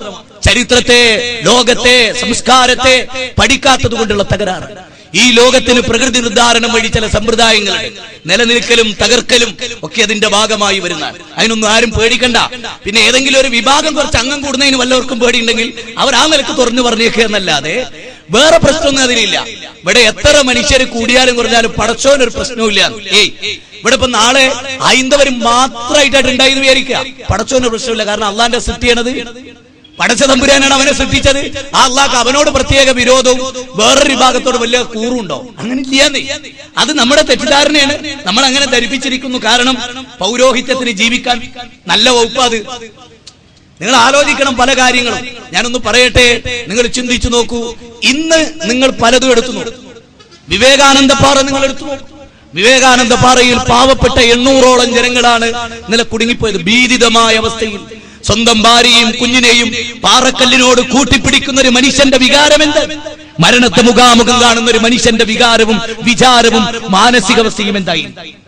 മനുഷ്യൻ എന്ന് പറയുന്ന ഈ നിസ്സഹായനായ ജീവി, ഈ ലൈഫായ ജീവി, ഒരു ചിതലിന്റെ സ്ഥാനം പോലും പലപ്പോഴും ശക്തിയിൽ കിട്ടാത്ത ഈ ദുർബലനായ ജീവി, ആ ജീവിയോട് വിശുദ്ധ ഖുർആൻ പറഞ്ഞു, മനുഷ്യ നിങ്ങൾ ദൈവത്തിന്റെ അടിമകളാണ്, അള്ളാഹുവിന്റെ അടിമകളാണ്, ദീദീവികന്റെ അടിമകളാണ്, വിരാട് പുരുഷന്റെ അടിമകളാണ്. അതെ, ത്വമേശ്വരാണം പരമം മഹേശ്വരം താം ദേവദാനാം പരമം ജദൈവതം പദീം പദീനാ പരമം പരസ്താദ്. ശേതശേതരോപനിഷത്തിൽ വേദഗ്രന്ഥങ്ങൾ പറഞ്ഞതാണ്. ആകാശത്തെ, ഭൂമിയെ, സർവ്വചരാചരങ്ങളെ സൃഷ്ടിക്കുന്നതിന് മുമ്പ്, ഈ അണ്ടകടാഹത്തെ സൃഷ്ടിക്കുന്നതിന് മുമ്പ് സ്വയംഭൂവായി എല്ലാം നിയന്ത്രിച്ചുകൊണ്ടിരുന്ന മലിക്കുൽ ജബ്ബാറായ ദൈവം, അവനെയാണ് നിങ്ങൾ നമിക്കേണ്ടത്. അവന്റെ മുമ്പിലാണ് നിങ്ങൾ പ്രാർത്ഥനകൾ സമർപ്പിക്കേണ്ടത്. അല്ലാതെ ഏതെങ്കിലും ഒരു നാട്ടിലെ അമ്മയുടെ, ദേവിയുടെ, ബീവിയുടെ മുമ്പിലല്ല, ജാറങ്ങളുടെ മുമ്പിലല്ല, കല്ലും സിമന്റും കൂട്ടിച്ചേർത്ത്, കുമ്മായവും കൂട്ടിച്ചേർത്ത് ഒരു പണിക്കാരന്റെ കരവിരുത് കൊണ്ടുണ്ടാക്കിയ പച്ചക്കുബ്ബയുടെ മേളല്ല. അതിനെയൊക്കെ സൃഷ്ടിക്കാനല്ലേ, ആ കുബ്ബ പഠിക്കാൻ ആവശ്യമായ മണത്തരികളെ സൃഷ്ടിച്ച, കോടിക്കണക്കായ മണത്തരികളെ ഈ കടപ്പുറങ്ങളിൽ സംവിധാനിച്ച, പുഴകളിൽ സംവിധാനിച്ച ദൈവം തമ്പുരാനെ ആരാധിക്കുമ്പോ അത് പറഞ്ഞാൽ എവിടെ വർഗീയത? അല്ലെ, ഇസ്ലാം പരിചയപ്പെടുത്തുന്ന ഞാനിവിടെ വളരെ ഗൗരവമായി ചിലത് പറയട്ടെ സുഹൃത്തുക്കളെ, തുറന്നു പറയട്ടെ. നമുക്കൊന്ന് നന്നാവണ്ടേ, നമുക്ക് മനുഷ്യരായൊന്ന് ജീവിക്കണ്ടേ. നമുക്കിതെല്ലാം സംവിധാനിച്ചു തന്ന ഭൂമിയെ നിങ്ങൾക്ക് വേണ്ടി ജീവയോഗ്യമാക്കി തന്ന പ്രപഞ്ചനാഥൻ ആരോ അവനെ ആരാധിക്കുക. ശ്രീരാമൻ ഇവിടെ ജനിക്കുമ്പോ ഭൂമിയുണ്ടോ? ചിന്തിക്കൂ. എങ്കിൽ ആ ഭൂമിയെ നിനക്കാരാണോ സംവിധാനിച്ചത് അവനാണ് നിന്റെ ദൈവം എന്നാണ് ഇസ്ലാം പറയുന്നത്. അല്ല, എവിടെ വർഗീയത? 2034 മുമ്പ് യേശുക്രിസ്തു ഇല്ല. അപ്പൊ 2034 മുമ്പ് യേശുക്രിസ്തു കന്യാമറിയമിന്റെ പുത്രനായി ജനിച്ചു വീണത് എവിടെയാ? ഈ ഭൂമിയിലാണ്. അതുകൊണ്ടാണ് ഖുർആൻ പറഞ്ഞത് ആ ഭൂമിയെ പടച്ച ദൈവത്തെ ആരാധിക്കും. അല്ല, എവിടെ വർഗീയത? 79 വയസ്സാണ് ആർക്ക്? പുട്ടപ്പർത്തിയിലെ സായിബാബ്. എത്ര? 79 വയസ്സ്. ആ 79 വയസ്സിൽ അദ്ദേഹം നടത്തിയ ഒരു പ്രഭാഷണം മാതൃഭൂമി പത്രത്തിൽ ഞാൻ വായിച്ചു. ഇവിടെ ഉണ്ട് എന്റെ കയ്യിൽ. ആ പത്രത്തിൽ അദ്ദേഹം പറഞ്ഞു, ഞാൻ ഇന്ന് ക്ഷീണിതനാണ്. ആരാ പറയുന്നത്? പുട്ടപ്പർത്തിയിലെ സായിബാബ പറയാൻ. ആ അദ്ദേഹത്തിന്റെ പ്രസംഗം അന്ന് വായിച്ചവർക്കൊക്കെ അറിയാം. അദ്ദേഹം പറയുന്നത്, ശാരീരികമായ ക്ലേശത്തെയും മാനസികമായ ബുദ്ധിമുട്ടുകളൊക്കെ എനിക്കുണ്ടെങ്കിലും മാനവ സേവയാണ് എന്റെ ലക്ഷ്യം. എനിക്കൊരു ഓപ്പറേഷൻ നടന്നു. ഈ അടുത്ത സമയം ഞാൻ വീണു, എന്റെ കാലൊടിഞ്ഞു. അതുകൊണ്ട് എന്നെ ഓപ്പറേഷൻ തിയേറ്ററിൽ കയറ്റി മനോഹരമായ ഒരു ഓപ്പറേഷൻ ചെയ്തു. എന്നോട് എന്റെ ഡോക്ടർമാർ പറഞ്ഞു, അങ്ങക്ക് പ്രായമായി, നടക്കരുത്, അധികം നിൽക്കരുത്. നോക്കൂ, ഒരു ദൈവത്തിന്റെ ഗുണഗണങ്ങളാണോ ഇത്? മനുഷ്യർ ആരാധിക്കേണ്ട ഒരു ദൈവത്തിന്റെ ഗുണഗണങ്ങളാണോ? ഒരു മഹൽ വ്യക്തിത്വത്തെ മനുഷ്യർ ദൈവമായി ആരാധിക്കുന്ന സ്ഥിതിവിശേഷം ലോകത്ത് ഇതെന്നുണ്ടായി, ലോക ചരിത്രത്തിൽ ഇതെന്ന് വന്നു എന്ന് നിങ്ങൾ ചരിത്രത്തിൽ പരിശോധിക്കുക. നിങ്ങൾ ഡോക്ടർ രാധാകൃഷ്ണനെ കേട്ടിട്ടുണ്ടോ? ഡോക്ടർ രാധാകൃഷ്ണൻ ഇന്ത്യൻ റിലീജിയൻ എന്ന പുസ്തകത്തിന്റെ 22ാമത്തെ പേജിൽ വേദഗ്രന്ഥങ്ങളുടെ ദൈവീകതയെപ്പറ്റി ചർച്ച ചെയ്ത കൂട്ടത്തിൽ അദ്ദേഹം ഇക്കാര്യം സൂചിപ്പിച്ചിട്ടുണ്ട്. ഡോക്ടർ രാധാകൃഷ്ണൻ ഇന്ത്യൻ ഫിലോസഫിയിൽ മാത്രമല്ല, ഇന്ത്യൻ ഫിലോസഫിയിൽ അദ്ദേഹം തീർത്തു പറഞ്ഞു, ഈ പ്രപഞ്ചത്തിന്റെ നാഥനെ മാത്രം ആരാധിച്ചവരായിരുന്നു പൂർവികന്മാരായ ഭാരതീയർ. അവർക്ക് പ്രത്യേക കല്ലും മുള്ളും മുരടും പ്രതിമകളും ക്ഷേത്രങ്ങളിൽ പ്രതിമകളോ ഉണ്ടായിരുന്നില്ല. എന്റെ വകയല്ല, ഇത് ഡോക്ടർ രാധാകൃഷ്ണൻ ഇന്ത്യൻ ഫിലോസഫിയിൽ പറയും. ഇനി ആര്യ സമാജത്തിന്റെ സ്ഥാപക നേതാവായ സ്വാമി ദയാനന്ദ സരസ്വതി സത്യാർത്ഥ പ്രകാശത്തിന്റെ 515ാമത്തെ പേജിൽ വിഗ്രഹാരാധനയുടെ ദൂഷ്യഫലങ്ങളെ സംബന്ധിച്ച് സംസാരിക്കുന്നു. സ്വാമി ദയാനന്ദ സരസ്വതി മുസ്ലിമാണോ? സ്വാമി ദയാനന്ദ സരസ്വതി മുജാഹിദാണോ? ആണോ? നിങ്ങൾ ചിന്തിക്കുക. തീർച്ചയായും മനുഷ്യന്റെ നവോത്ഥാന നായകന്മാരായി കടന്നു വന്ന, നിങ്ങൾക്കറിയുമോ രാജാറാം മോഹൻ റോയിയെ കുറിച്ച്? രാജാറാം മോഹൻ റോയ് വില്യം ബെന്റിക് പ്രഭുവിന്റെ ഭരണകാലഘട്ടത്തിൽ സതി സമ്പ്രദായത്തെ ശക്തമായി എതിർത്ത മഹൽ വ്യക്തിത്വമാണ്, മുജദ്ദിദ്. ഹൈന്ദവ സമൂഹത്തിലെ മുജദ്ദിദാണ് അദ്ദേഹം. ആര്? രാജാറാം മോഹൻ റോയ്. ഏത് സമൂഹത്തിലുമുണ്ട് മുജദ്ദിദുകൾ. മുജദ്ദിദ് എന്നതൊരു അറബി പദമാണ്. അതിന്റെ അർത്ഥം പരിഷ്കർത്താവ് എന്ന്. അറബിയിൽ പറയുന്ന മുജദ്ദിദ് എന്ന് പറഞ്ഞാൽ പരിഷ്കർത്താവ്. അത്തരം ഒരു പരിഷ്കർത്താവായിരുന്നു, മുജദ്ദിദായിരുന്നു രാജാറാം മോഹൻ റോയ്. അദ്ദേഹത്തിന്റെ ജ്യേഷ്ഠൻ മരിച്ചു. അപ്പൊ ജ്യേഷ്ഠന്റെ ഭാര്യ ചെറുപ്പക്കാരിയും അന്നത്തെ സമ്പ്രദായം അനുസരിച്ച് ഭർത്താവിന്റെ ചെതിയിൽ ചാടണം. എന്തൊരു ദുര്യോഗമായിരുന്നു ഈ സമൂഹത്തിന്. ആ ദുര്യോഗത്തിൽ നിന്ന് ഈ സമൂഹത്തെ രാജാറാം മോഹൻ റോയ് കരകയറ്റി. ഇന്നും രൂപ് കൻവർ, കഴിഞ്ഞ കുറഞ്ഞ കൊല്ലങ്ങൾക്ക് മുമ്പ് നമ്മുടെ ഇന്ത്യയിലെ ഒരു സംസ്ഥാനത്തിൽ ഭർത്താവിന്റെ ചിതയിലേക്ക് വലിച്ചേക്കപ്പെട്ട രൂപ് കൻവർ നമ്മുടെ മുമ്പിൽ ഒരു ചോദ്യചിഹ്നമാണ്. അന്ധവിശ്വാസങ്ങളുടെ അനാചാരങ്ങളുടെ ബലിപീഠങ്ങളായി മാനവരാശി മാറിക്കൊണ്ടിരിക്കുന്നു. ആര്? മനുഷ്യരാശി, ആദമിന്റെ മക്കൾ, മുഹമ്മദ് നബിയുടെ ഉമ്മത്തിൽപ്പെട്ടവരടക്കമുള്ള ആളുകൾ. മോചിപ്പിക്കേണ്ട ബാധ്യത ഏറ്റെടുത്തിരിക്കുന്ന ഒരേ ഒരു പ്രസ്ഥാനത്തിന്റെ ആർജവമുള്ള ശബ്ദമാണ് നിങ്ങൾ ഈ കേട്ടുകൊണ്ടിരിക്കുന്നത്. അഥവാ നിങ്ങൾ കേരളത്തിൽ അങ്ങോളം ഇങ്ങോളം അലയൊടിച്ചുകൊണ്ടിരിക്കുന്ന ലാ ഇലാഹ ഇല്ലല്ലാഹയുടെ മഹത്വമുള്ള ഈ വാചകം കേട്ടുകൊണ്ടിരിക്കുന്നത് ശക്തമായി ഇത് പറയാൻ മറ്റാരേക്കാൾ യോഗ്യതയുള്ള ഒരു പ്രസ്ഥാനത്തിന്റെ ശബ്ദമാണ്. ഒരു പ്രസ്ഥാനത്തിന്റെ ലേബലിലെ ഒരു എളിയ പ്രവർത്തകന്റെ ശബ്ദമാണ് നിങ്ങൾ കേട്ടുകൊണ്ടിരിക്കുന്നത്. അതുകൊണ്ട് ആലോചിക്കണം, നന്നായി ചിന്തിക്കണം, നന്നായിട്ട് ചിന്തിക്കണം. പല കാര്യങ്ങളെ കുറിച്ചും ചിന്തിക്കുക. നിങ്ങൾക്കറിയുമോ, തായ്ലാന്റ്, ഹോങ്കോങ് നിങ്ങൾ പരിശോധിച്ചിട്ടുണ്ടോ? മാലിദ്വീപ് നിങ്ങൾ പരിശോധിച്ചിട്ടുണ്ടോ? ഇസ്ലാം പറഞ്ഞ എല്ലാ ജീർണതകളെയും മൊത്തമായി വിറ്റയിക്കപ്പെടുന്ന ഈ പ്രദേശങ്ങൾ, ഏറ്റവും കൂടുതൽ വിനോദസഞ്ചാരികൾ തോന്നിവാസം നടത്തുന്ന ഹോട്ടലുകൾക്ക് നേരെയാണ് തിരമാലകൾ ആർത്തിരമ്പി വന്നത് എന്ന് എന്റെ വകയല്ല. മലയാള പത്രം വായിക്കുന്ന, ഇംഗ്ലീഷ് പത്രം വായിച്ചിട്ടുള്ള ആർക്കും ആ കാര്യം ബോധ്യപ്പെടും. എന്തുകൊണ്ട് പ്രിയപ്പെട്ടവരെ ഇങ്ങനെ ചില പ്രത്യേക കേന്ദ്രത്തിൽ ഇതിന് ശക്തി കുറച്ച് കൂടുതലായത് ആലോചിച്ചിട്ടുണ്ടോ? എന്തുകൊണ്ടുണ്ടായി എന്നത് ഗൗരവമായി മനുഷ്യർ ചിന്തിക്കട്ടെ. ആര് ചിന്തിക്കട്ടെ? മനുഷ്യർ ചിന്തിക്കട്ടെ. ഇത് ദൈവത്തിന്റെ ശിക്ഷയോ അതല്ല ഭൂമിയുടെ തകരാറോ എന്നൊന്ന് ആലോചിക്കട്ടെ. ആളുകൾ ബോധപൂർവമായി ഒന്ന് ചിന്തിച്ചു തുടങ്ങട്ടെ. അങ്ങനെ ചിന്തിച്ചു തുടങ്ങുമ്പോൾ ഞാൻ ഓരോന്നോരോന്ന് പേരെടുത്തു പറയുന്നില്ല. ഈ ഭൂകമ്പങ്ങൾ ഉണ്ടാകുന്ന പ്രദേശങ്ങളിലൂടെ നിങ്ങൾ പഠിക്കാം.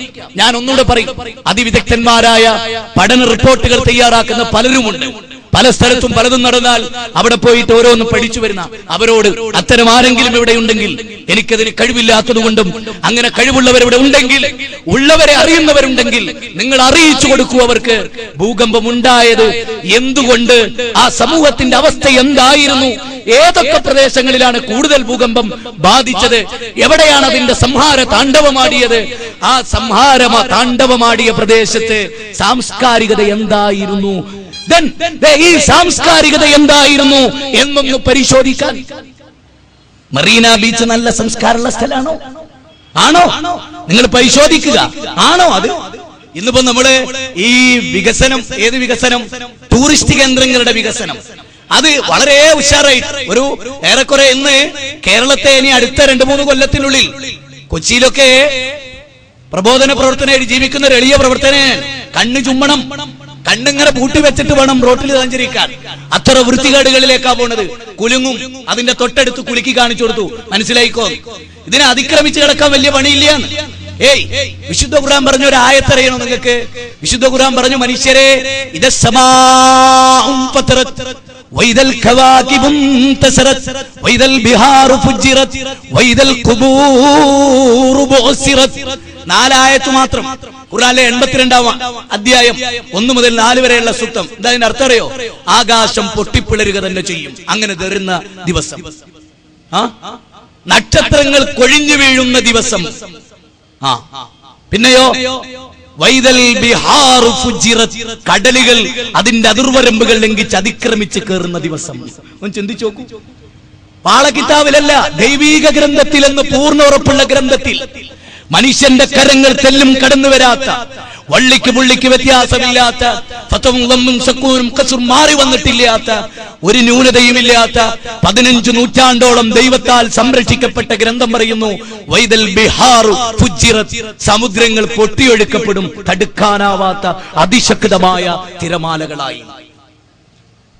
മനുഷ്യർക്ക് തോന്നുന്ന അധികാരം, ഭൗതികവാദികൾക്ക് അവർക്ക് ആ പ്രശ്നമല്ലേ അതിനെപ്പറ്റി ചിന്തിക്കാൻ.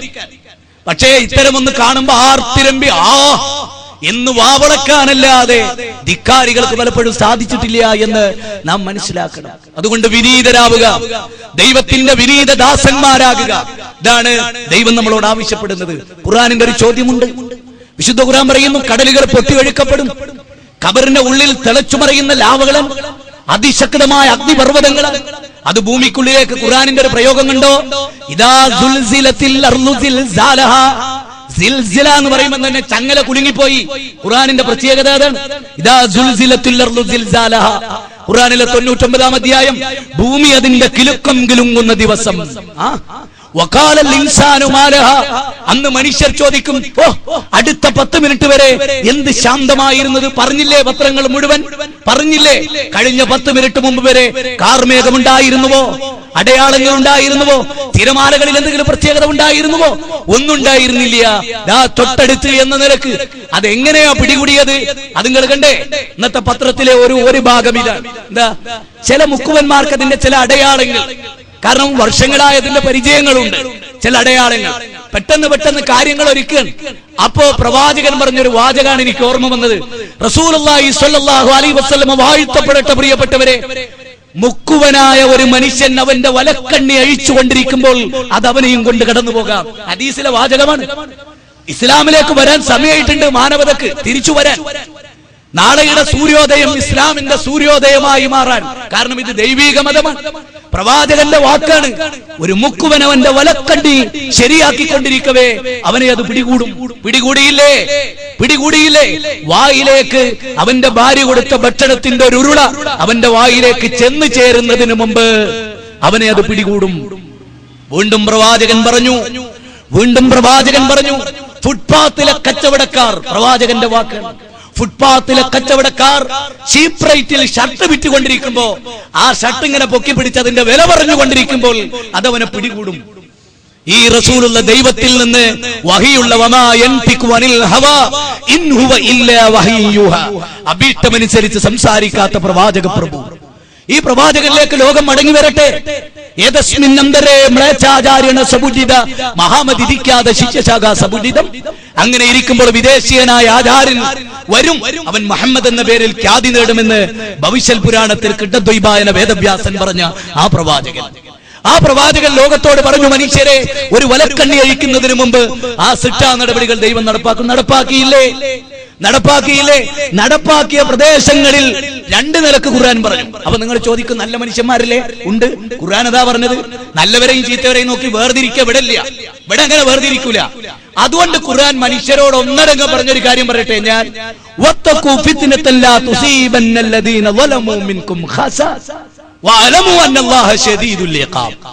ഖുർആനിലെ 8-ാം അധ്യായം സൂറത്ത് അൻഫാലിലെ 25-ാമത്തെ സൂക്തമാണ്. എന്താ അറിയോ? വത്തഖൂ ഫിത്ന, നിങ്ങൾ കുഴപ്പങ്ങളെ സൂക്ഷിക്കണം. മനുഷ്യർ തിന്മ ചെയ്യുന്നത് വർദ്ധിക്കുന്നതിനെ നിങ്ങൾ സൂക്ഷിക്കണം. അങ്ങനെ അവർ ഫിത്ന ചെയ്യുമ്പോ നിങ്ങളത് തടുക്കാതിരുന്നാൽ, നിങ്ങളത് തടയാതിരുന്നാൽ,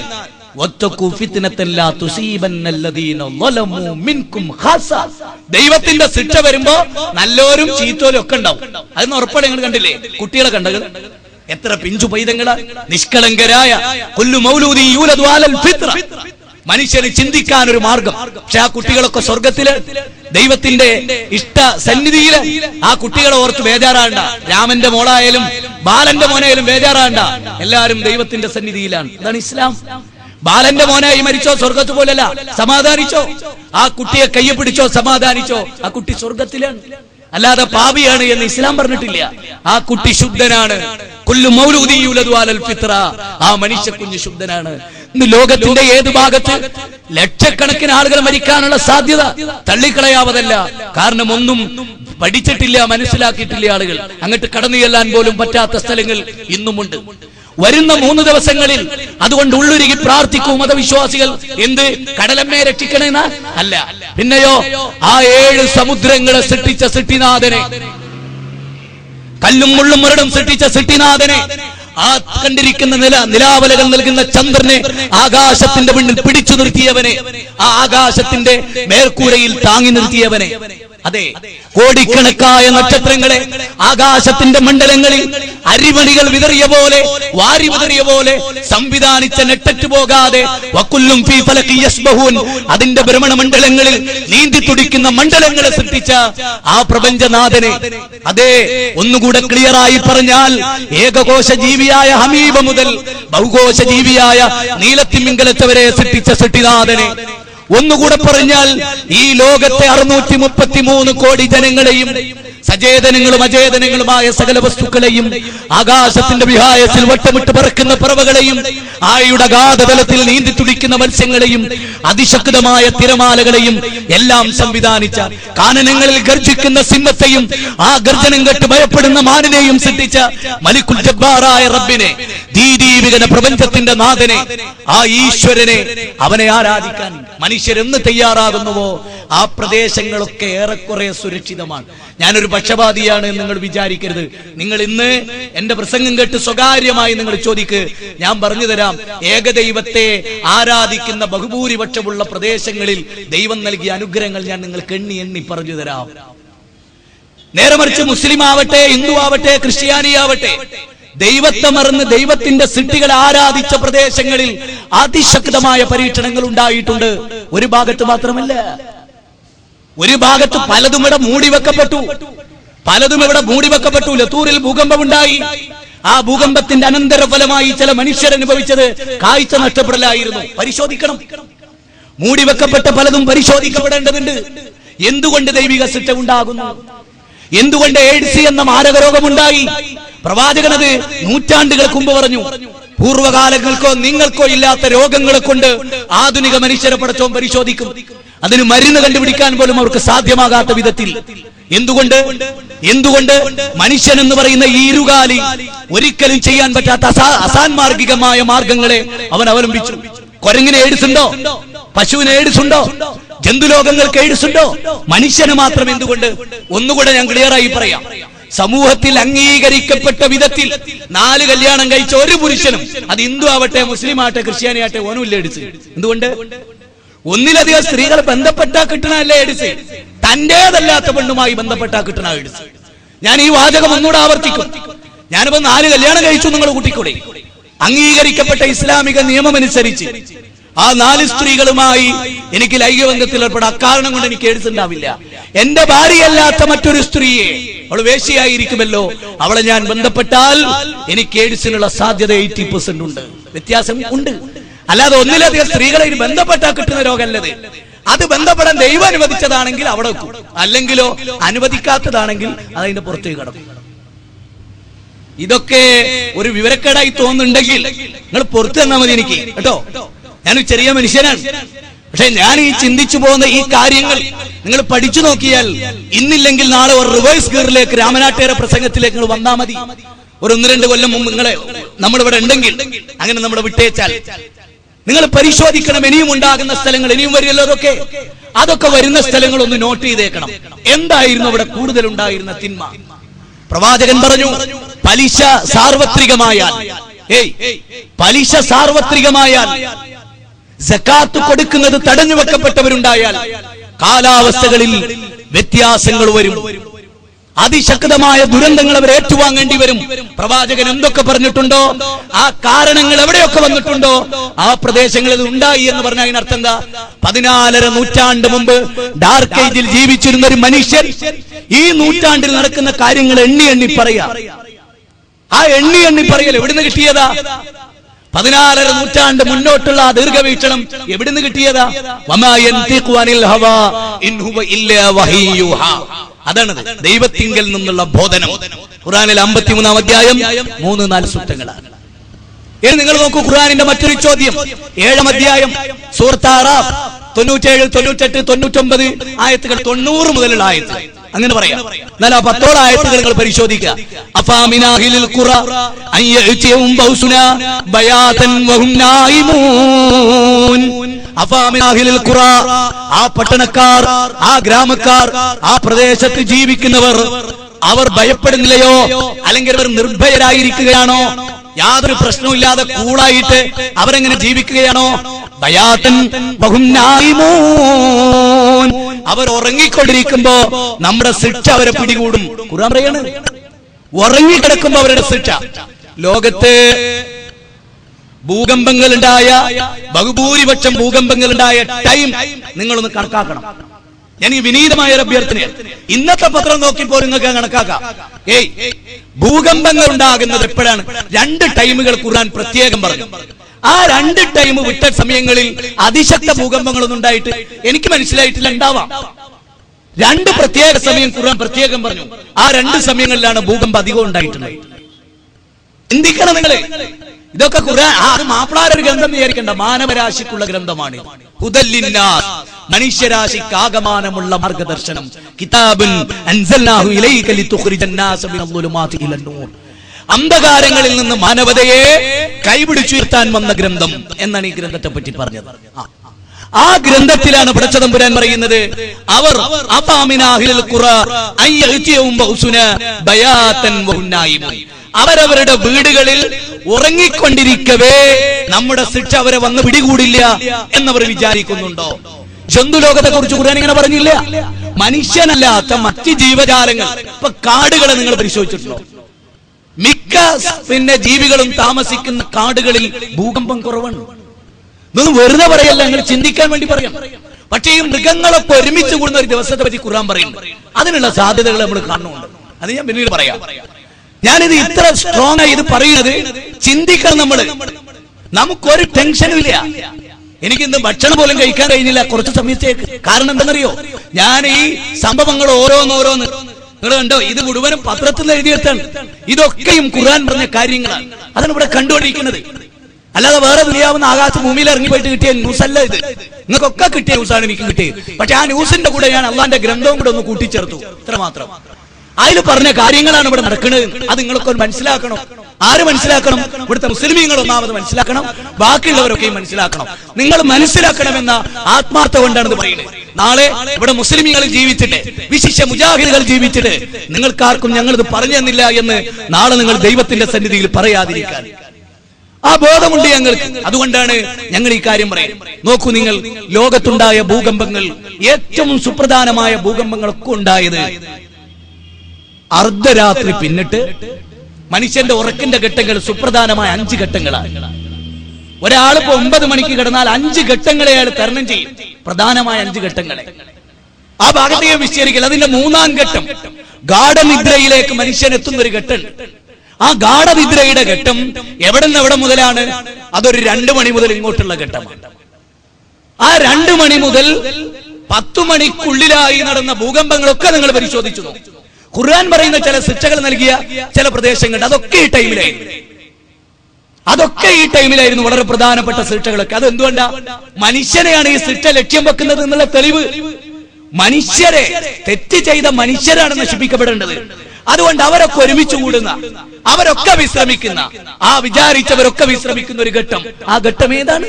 ആ ഘട്ടത്താണ് ദൈവം ശിക്ഷക്കാളെ അയക്കുന്നത്. മനസ്സിലായ? ഇയാൾ ഏത് നൂറ്റാണ്ടുകാരനാണ് നിങ്ങൾ ചോദിക്കുക എന്ന് നിങ്ങൾക്ക് തോന്നുന്നുണ്ടെങ്കിൽ ഞാൻ ഏതോ നൂറ്റാണ്ടുകാരനാണ്, അങ്ങനെ മനസ്സിലാക്കിയത്. ഞാൻ ഏതോ നൂറ്റാണ്ടുകാരനാണ്, നിങ്ങൾ മനസ്സിലായിക്കോളെ. പക്ഷെ ഈ വാചകത്തെ നിങ്ങൾക്ക് മുകളിലേക്ക് എടുക്കാതിരിക്കാൻ വയ്യ. ഭൂകമ്പങ്ങളൊന്നും വിശുദ്ധ ഖുർആൻ പറഞ്ഞ മറ്റൊന്ന് പറഞ്ഞു. എനിക്ക് അത്ഭുതം തോന്നി. ളുഹാ നിസ്കാരം എന്നൊരു നിസ്കാരമുണ്ട്. ഉണ്ടോ?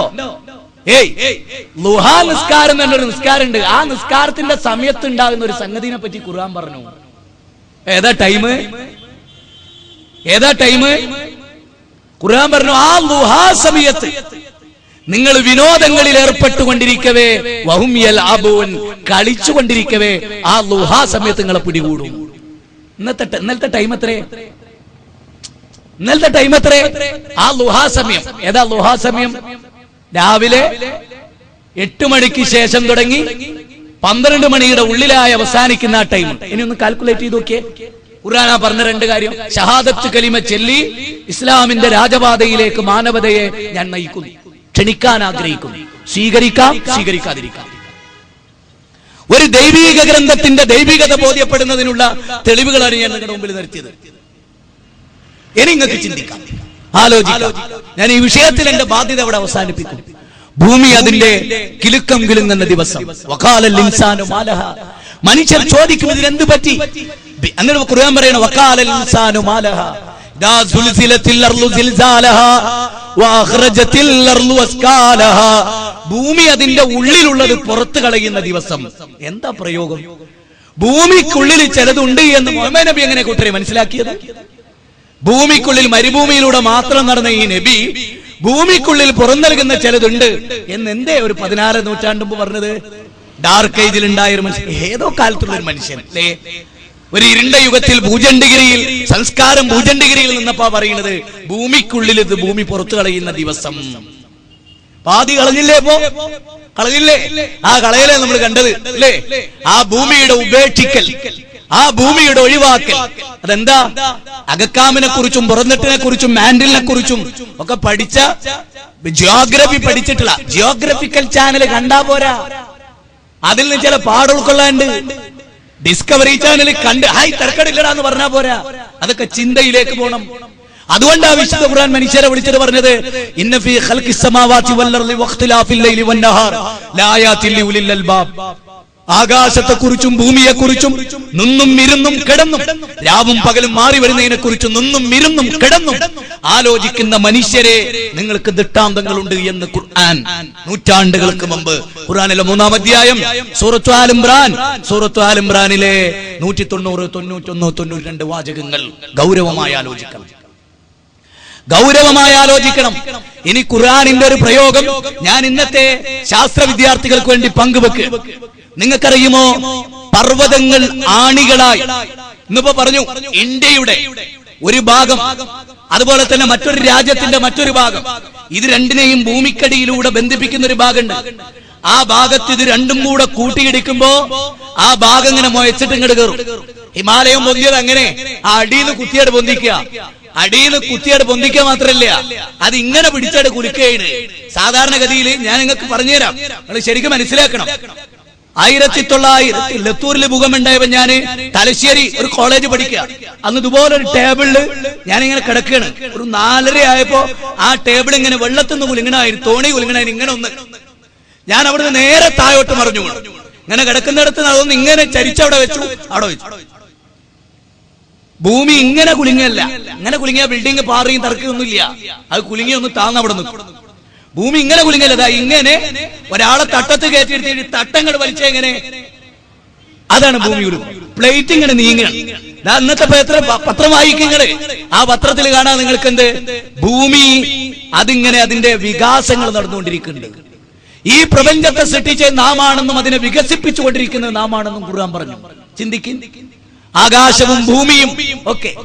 എന്നിട്ട് ഖുർആൻ പറഞ്ഞു, സബ്അ സമാവാത്തിൻ തിബാക, 7 അടുക്കുകളായ ആകാശത്തെയും അത്ര തന്നെ തുല്യമായ ഭൂമിയെയും 7 സമുദ്രങ്ങളെയും സൂറത്ത് ഫാത്തിഹയിലെ 7 ആയത്തുകളെയും സർവാധിനാഥന്റെ സൃഷ്ടി വൈഭവത്തിന്റെ ഉദാഹരണങ്ങളിൽ ശ്രദ്ധേയമായ 7 സംഗമങ്ങൾ. ഇത് വല്ലാത്തൊരു സംഗമമാണ്. ആ സംഗമം നമ്മൾ കയറി ചെന്നാൽ അമ്പിയാക്കളുടെ ചരിത്രത്തിലേക്ക് കയറി ചെല്ലും. അത് അവരുടെ ചരിത്രവും അവരുടെ പഠനവും അവരുടെ പ്രബോധനവും അതവിടെ ചെന്ന് മുട്ടി നിൽക്കുന്നതായി കാണാം. ഞാൻ സൂചിപ്പിക്കുന്നത്, വിശുദ്ധ ഖുർആൻ എന്ത് ആ കാര്യത്തെ പറ്റി പറഞ്ഞിട്ടുണ്ടോ അതിലേക്ക് 2 സൂക്തങ്ങൾ. പർവ്വതങ്ങൾ അതിശക്തമായുള്ള പ്രദേശങ്ങളിൽ, ആണികളായി പർവ്വതം നിലകൊള്ളുന്ന പ്രദേശങ്ങളിൽ ഭൂമി കുലുക്കമുണ്ടായാലും ഭയാനകരമായ ഒരു കടന്നാക്രമണം ആ പ്രദേശത്തുണ്ടാവില്ല. കാരണം എന്താ ചോദിച്ചു നോക്കൂ. ചൈനയിലെ ഭൂഗർഭ ശാസ്ത്രജ്ഞന്മാർ പറയുന്നു, ഇനി വരും കാലങ്ങളിൽ ഓരോ വർഷങ്ങളിൽ 5 ലക്ഷം ഭൂകമ്പങ്ങൾ ഉണ്ടായിക്കൊണ്ടിരിക്കും. 5 ലക്ഷം ഭൂകമ്പങ്ങൾ. ഓരോ ഭൂകമ്പങ്ങളും അതിലവർ പറഞ്ഞു 1 ലക്ഷം ഭൂകമ്പങ്ങൾ രേഖപ്പെടുത്തപ്പെടും. 1000 ഭൂകമ്പങ്ങൾ മാനവ ചരിത്രത്തിന് മറക്കാനാവാത്ത നാശങ്ങൾ വിതച്ചുകൊണ്ട് കടന്നു പോകും. എന്നിട്ട് അവർ പറഞ്ഞ 2 കാരണങ്ങൾ സുപ്രധാനമായി. ഒന്ന്, മനുഷ്യന്റെ കടന്നുകയറ്റം. 2, പർവ്വതങ്ങൾ ഇടിച്ചു നിരത്തി ഭൂമിയുടെ ബാലൻസ് തെറ്റിച്ചു. പർവ്വതങ്ങളെ നിങ്ങൾക്കറിയുമോ, ഔത്താദ് എന്നൊരു പദമുണ്ട് ഖുർആനിൽ. ഔത്താദ്. ഈ ഔത്താദ് എന്ന പദത്തിന്റെ പൊരുള്, നമ്മൾ ടെന്റ് കെട്ടൂല്ലേ, മരുഭൂമിയിൽ പോയി പട്ടാളക്കാര് ടെന്റ് കെട്ടുന്ന നിങ്ങൾ, ആ ടെന്റിനടിക്കുന്ന കമ്പ്യൂട്ടർ നിങ്ങള്, അതിനാണ് ഔത്താദ് എന്ന് പറയാ. അല്ലാത്തൊരു പ്രയോഗമാണ്. 14ാം നൂറ്റാണ്ട് മുമ്പ് പർവ്വത വിജ്ഞാനീയം അതിന്റെ ബാലപാഠം അറിയാത്തൊരു കാലത്ത് വേദഗ്രന്ഥം പറയാണ്, പർവ്വതങ്ങൾ ഔത്താദുകളാണ്. ഏതുപോലെ, നിങ്ങൾ ഉണ്ടാക്കുന്ന ടെന്റുകൾക്ക് നിങ്ങൾ വലിച്ചു കുത്തിയടിക്കുന്ന കമ്പികൾ പോലെ. പടച്ച തമ്പുരാന്റെ വാചകാണ്. അള്ളാഹു പറയണതാ, നിങ്ങൾക്ക് ഖുർആൻ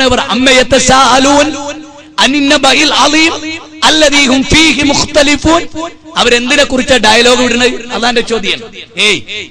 മരണത്തിന് ശേഷം ഒരു ജീവിതമില്ല എന്ന കാര്യത്തിലാണോ അവർ ഡയലോഗ് ഇട്ടത്? പടച്ചോന്റെ ചോദ്യം. എന്തിനാ അവര് സംശയക്കാർ?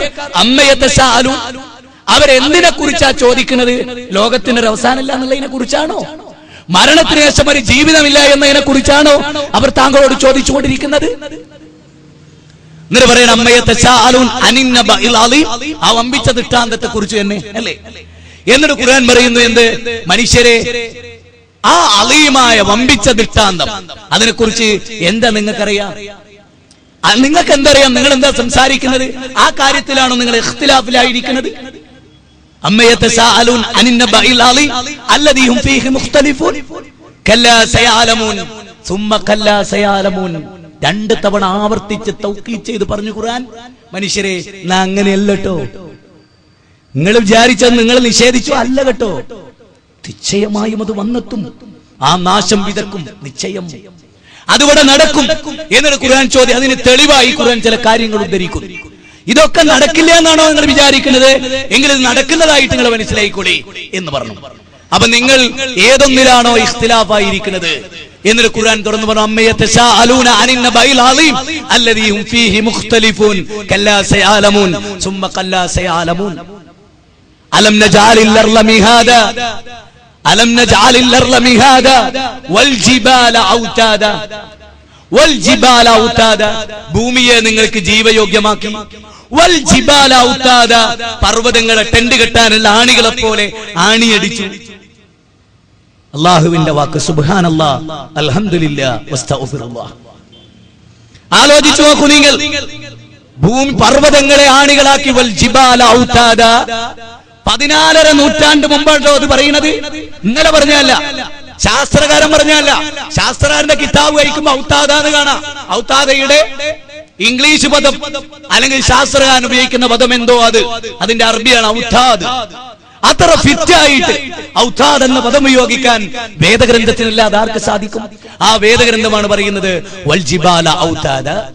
ഖുർആനിലെ 21-ാം അധ്യായം സൂറത്ത് അംബിയായിലെ 30, 31, 32 സൂക്തങ്ങൾ. അവലം യറല്ലദീന കഫറു അന്നസ്സമാവാതി വൽഅർദ് കാനതാ റത്ഖൻ വഫതഖ്നാഹുമാ വജഅൽനാ മിനൽ മാഇ കുല്ല ഷൈഇൻ ഹൈ. വല്ലാത്ത പ്രയോഗം. ആകാശവും ഭൂമിയും ഒന്നു ചേർന്ന ഒന്നായിരുന്നു. അതൊരു ആദി പദാർത്ഥത്തിന്റെ ഭാഗമായി, ഒരു ആദി പദാർത്ഥമായിരുന്നു. ആകാശവും ഭൂമിയും ഒന്നു ചേർന്നതായിരുന്നു. കാനത്താറത്തുക്കൻ, അവ രണ്ടും ഒട്ടിച്ചേർന്നതായിരുന്നു. വഫതഖ്നാഹുമാ, നാമാണ് അതിനെ വേർപ്പെടുത്തിയത്. വജഅൽനാ മിനൽ മാഇ കുല്ല ഷൈഇൻ ഹൈ, എല്ലാ ജീവജാലങ്ങളെയും വെള്ളത്തിൽ നിന്നാണ് സൃഷ്ടിച്ചത്. മോഡേൺ സയൻസ് പറയുന്നു സകല ജീവജാലങ്ങളുടെയും ഉത്ഭവം വാട്ടറാണ്, വെള്ളമാണ്, വെള്ളത്തിൽ നിന്നാണ് എന്ന്. ആ വെള്ളം പോലും അത്ഭുതകരമാണ് ചിന്തിച്ചാൽ. വിശുദ്ധ ഖുർആൻ പറഞ്ഞു കടല് കത്തിക്കപ്പെടും, കടല് കത്തിക്കപ്പെടും. അപ്പൊ യുക്തിവാദി ഖുർആൻ വിമർശന പഠനം എന്നൊരു കിതാബ്, ആ കിതാബ് എവിടെ ഉള്ള നിങ്ങള് ഓവുചാല് ചവറ്റുകൊട്ടയിൽ. കാരണം ആ കിതാബ് അതിനെ പറ്റുള്ളൂ, വേറെ ഒന്നിനും പറ്റില്ല. കാരണം അതിൽ പറഞ്ഞ ശാസ്ത്രീയ ബ്ലണ്ടറുകൾ ലോകം തിരിച്ചറിഞ്ഞിരിക്കുന്നു. ശാസ്ത്രീയ ബ്ലണ്ടറുകൾ ലോകം തിരിച്ചറിഞ്ഞു. അങ്ങനെ ഒരു കിതാബ് ഇത് ഖുർആൻ വിമർശന പഠനം. അതിലും ഉപരി പറയുന്നത് എന്തറിയോ? ഉപരി പറയുന്നത് പല കാര്യങ്ങളും വിശദീകരിച്ച കൂട്ടത്തിൽ പറയുന്നത് പർവ്വതങ്ങളെ കുറിച്ച് അതുപോലെ ഇതിനെ കുറിച്ചൊക്കെ പറഞ്ഞു വന്നിട്ട് മുഹമ്മദ് എന്ന പ്രവാചകന് മരുഭൂമിയിലൂടെ ഇങ്ങനെ നടന്നപ്പോ സൂര്യനെ കുറിച്ചും ചന്ദ്രനെ കുറിച്ചും ഒക്കെ കുറെ ധാരണകൾ ഇങ്ങനെ ഉണ്ടായി. ആ ധാരണകളുണ്ടായി. ആ ധാരണയുടെ അടിസ്ഥാനത്തിൽ ഒരു ഉഷ്ണമേഖലയായതുകൊണ്ട് സ്വർഗത്തെ കുറിച്ച് പച്ച പിടിച്ചു കിടക്കുന്ന സ്ഥലം എന്നൊക്കെ തോന്നി. കാരണം അവിടെ ഉഷ്ണപ്രദേശമാണ്. ഇപ്പൊ ജനങ്ങളോട് പറയുന്നത് അതൊരു തണുത്ത പ്രദേശമാണ് എന്നൊക്കെ പറഞ്ഞിട്ട് അതിനെങ്ങനെ പരിഹസിച്ചു. സൂര്യന്റെ സഞ്ചാരത്തെ കുറിച്ച് സൂര്യൻ ചലിക്കുന്നില്ല എന്ന് ജോസഫ് ഇടമറുക് പറഞ്ഞു. ഇന്ന് സൂര്യൻ ചലിക്കുന്നില്ല എന്നൊരു ശാസ്ത്ര വിദ്യാർത്ഥിയോട് പറഞ്ഞാൽ ഓൻ ഊറിച്ചിരിക്കും, കാക്ക ഉണ്ടായിരിക്കുക അറിയില്ലേ. ജോസഫ് ഇടമറുക് ഈ അടുത്ത കാലം വരെ ജീവിച്ചിരുന്ന ആളാ. അത് അവരുടെയൊക്കെ വിജ്ഞാനം, ഖുർആനിന്റെ ഏലത്തെത്തുന്ന ഒരു വിജ്ഞാനവും ലോകത്ത് വേറില്ല, ആർക്കുമില്ല, ആർക്കുമില്ല, മുസ്ലിമിനും ഇല്ല, വേറെ ആർക്കുമില്ല, അള്ള പടച്ചൊരു പടപ്പിനുമില്ല. അതാണ് അതിന്റെ വൈജ്ഞാനിക തലം എന്ന് പറയുന്നത്. ആ ഖുർആനാണ് പറയുന്നത് വെള്ളത്തെ കുറിച്ച് ചിന്തിക്കണം. വെള്ളത്തെ കുറിച്ച് എന്താ ചിന്തിക്കാൻ? കടല് കത്തിക്കപ്പെടുന്ന ആ കടൽ എങ്ങനെയാണോ കത്തുക? ചോദ്യതാണ്. കടലിലെ വെള്ളം എന്ന് പറഞ്ഞാൽ തീ അണക്കുന്നതാ, അതാണ് കത്തുന്നവര് പറയുന്നത്. കണ്ടോ എന്നാണ് വിമർശനം. അല്ലേ, ഒരു ശാസ്ത്ര വിദ്യാർത്ഥി കടലിലെ വെള്ളത്തെ കുറിച്ചല്ല, വെള്ളത്തെ കുറിച്ച് അറിയുന്ന ഒരു ശാസ്ത്ര വിദ്യാർത്ഥി അത് കത്തൂല എന്ന് പറഞ്ഞാൽ അല്ലെങ്കിൽ അത് കത്തുന്ന് പറഞ്ഞാൽ ഓൻ തല അയച്ചിരിക്കുകയുള്ളൂ. ഓനത് അംഗീകരിക്കും, തല കുലുക്കി. എന്താ പ്രശ്നം? എന്താ വെള്ളം? എന്താ വെള്ളം? H2O. H2O എന്ന് പറഞ്ഞാൽ 2 ഹൈഡ്രജൻ, ഓരോ ഓക്സിജൻ. എന്താ ഹൈഡ്രജന്റെ ഗുണം? ഹൈഡ്രജന്റെ ഗുണം സ്വയം കത്തുക എന്നുള്ളതാ. ഓക്സിജനോ കത്താൻ സഹായിക്കുന്ന വാതകവും. അപ്പൊ സ്വയം കത്തുന്ന ഹൈഡ്രജനിലെ കത്താൻ സഹായിക്കുന്ന ഓക്സിജൻ കൂടി ചേർന്ന് എന്താ ഉണ്ടാവുക? ഒരു മഹാവിസ്ഫോടനം. പക്ഷെ അനുപാതം തെറ്റിച്ചങ്ങട്ട് വിട്ട് പടച്ചോൻ അതിന്റെ നേർരേഖയിൽ കൂട്ടിയപ്പോ അത് വാട്ടറായി. ആ അനുപാതം അങ്ങോട്ട് തെറ്റിച്ചാല് ഇന്നലെ കണ്ടതും മെനയാന്നുണ്ടോ ഉണ്ടാവും. മനസ്സിലായോ? ആ അനുപാതം അങ്ങോട്ട് തെറ്റിയാൽ മതി. കടലിൽ പോയി നോക്കൂ, തിരമാലയിൽ നിന്ന് വൈദ്യുതി. എന്താ പ്രശ്നം? തിരമാല എന്താ? അതിശക്തമായ വൈദ്യുതി ഉൽപ്പാദിപ്പിക്കാൻ ശേഷിയുള്ളതാ. ചുമ്മാ ഉണ്ടായതാ അല്ല. അതുകൊണ്ട് അതൊന്നും ഞാൻ നിങ്ങളെ ഉത്ഭുത സദസ്സിന് മുമ്പിൽ വിശദീകരിക്കേണ്ടയില്ല. ഒന്നേ ഞാനത് ഊന്നി പറയുള്ളൂ. ഖുർആൻ പറഞ്ഞത് അത്രേ ശരി. ലാ റൈബ ഫീഹി ഹുദൽ ലിൽ മുത്തഖീൻ. സൂക്ഷ്മത പാലിക്കുന്നവർക്ക് ഈ ഖുർആനിൽ സംശയമില്ല. അത് ദൈവീകം എന്ന കാര്യത്തിൽ, അത് ദൈവീകം എന്ന കാര്യത്തിൽ സൂക്ഷ്മത പുലർത്തുന്നവർക്ക് എന്തില്ല? സംശയിക്കാൻ വകുപ്പുകളില്ല എന്നർത്ഥം. വ്യക്തമാണ് ആ കാര്യം. എന്നിട്ട് ഖുർആൻ പറയുന്നു, ഇവിടെ ഞാൻ പറഞ്ഞിടത്തേക്ക് തിരിച്ചു പോകുകയാണ്. ഞാൻ ഉദ്ദേശിച്ച 2 ആയത്തുകൾ ഇതാണ്. വിശുദ്ധ ഖുർആനിലെ 31-ാം അധ്യായം സൂറത്തുൽ ലുഖ്മാൻ 10-11 സൂക്തങ്ങൾ.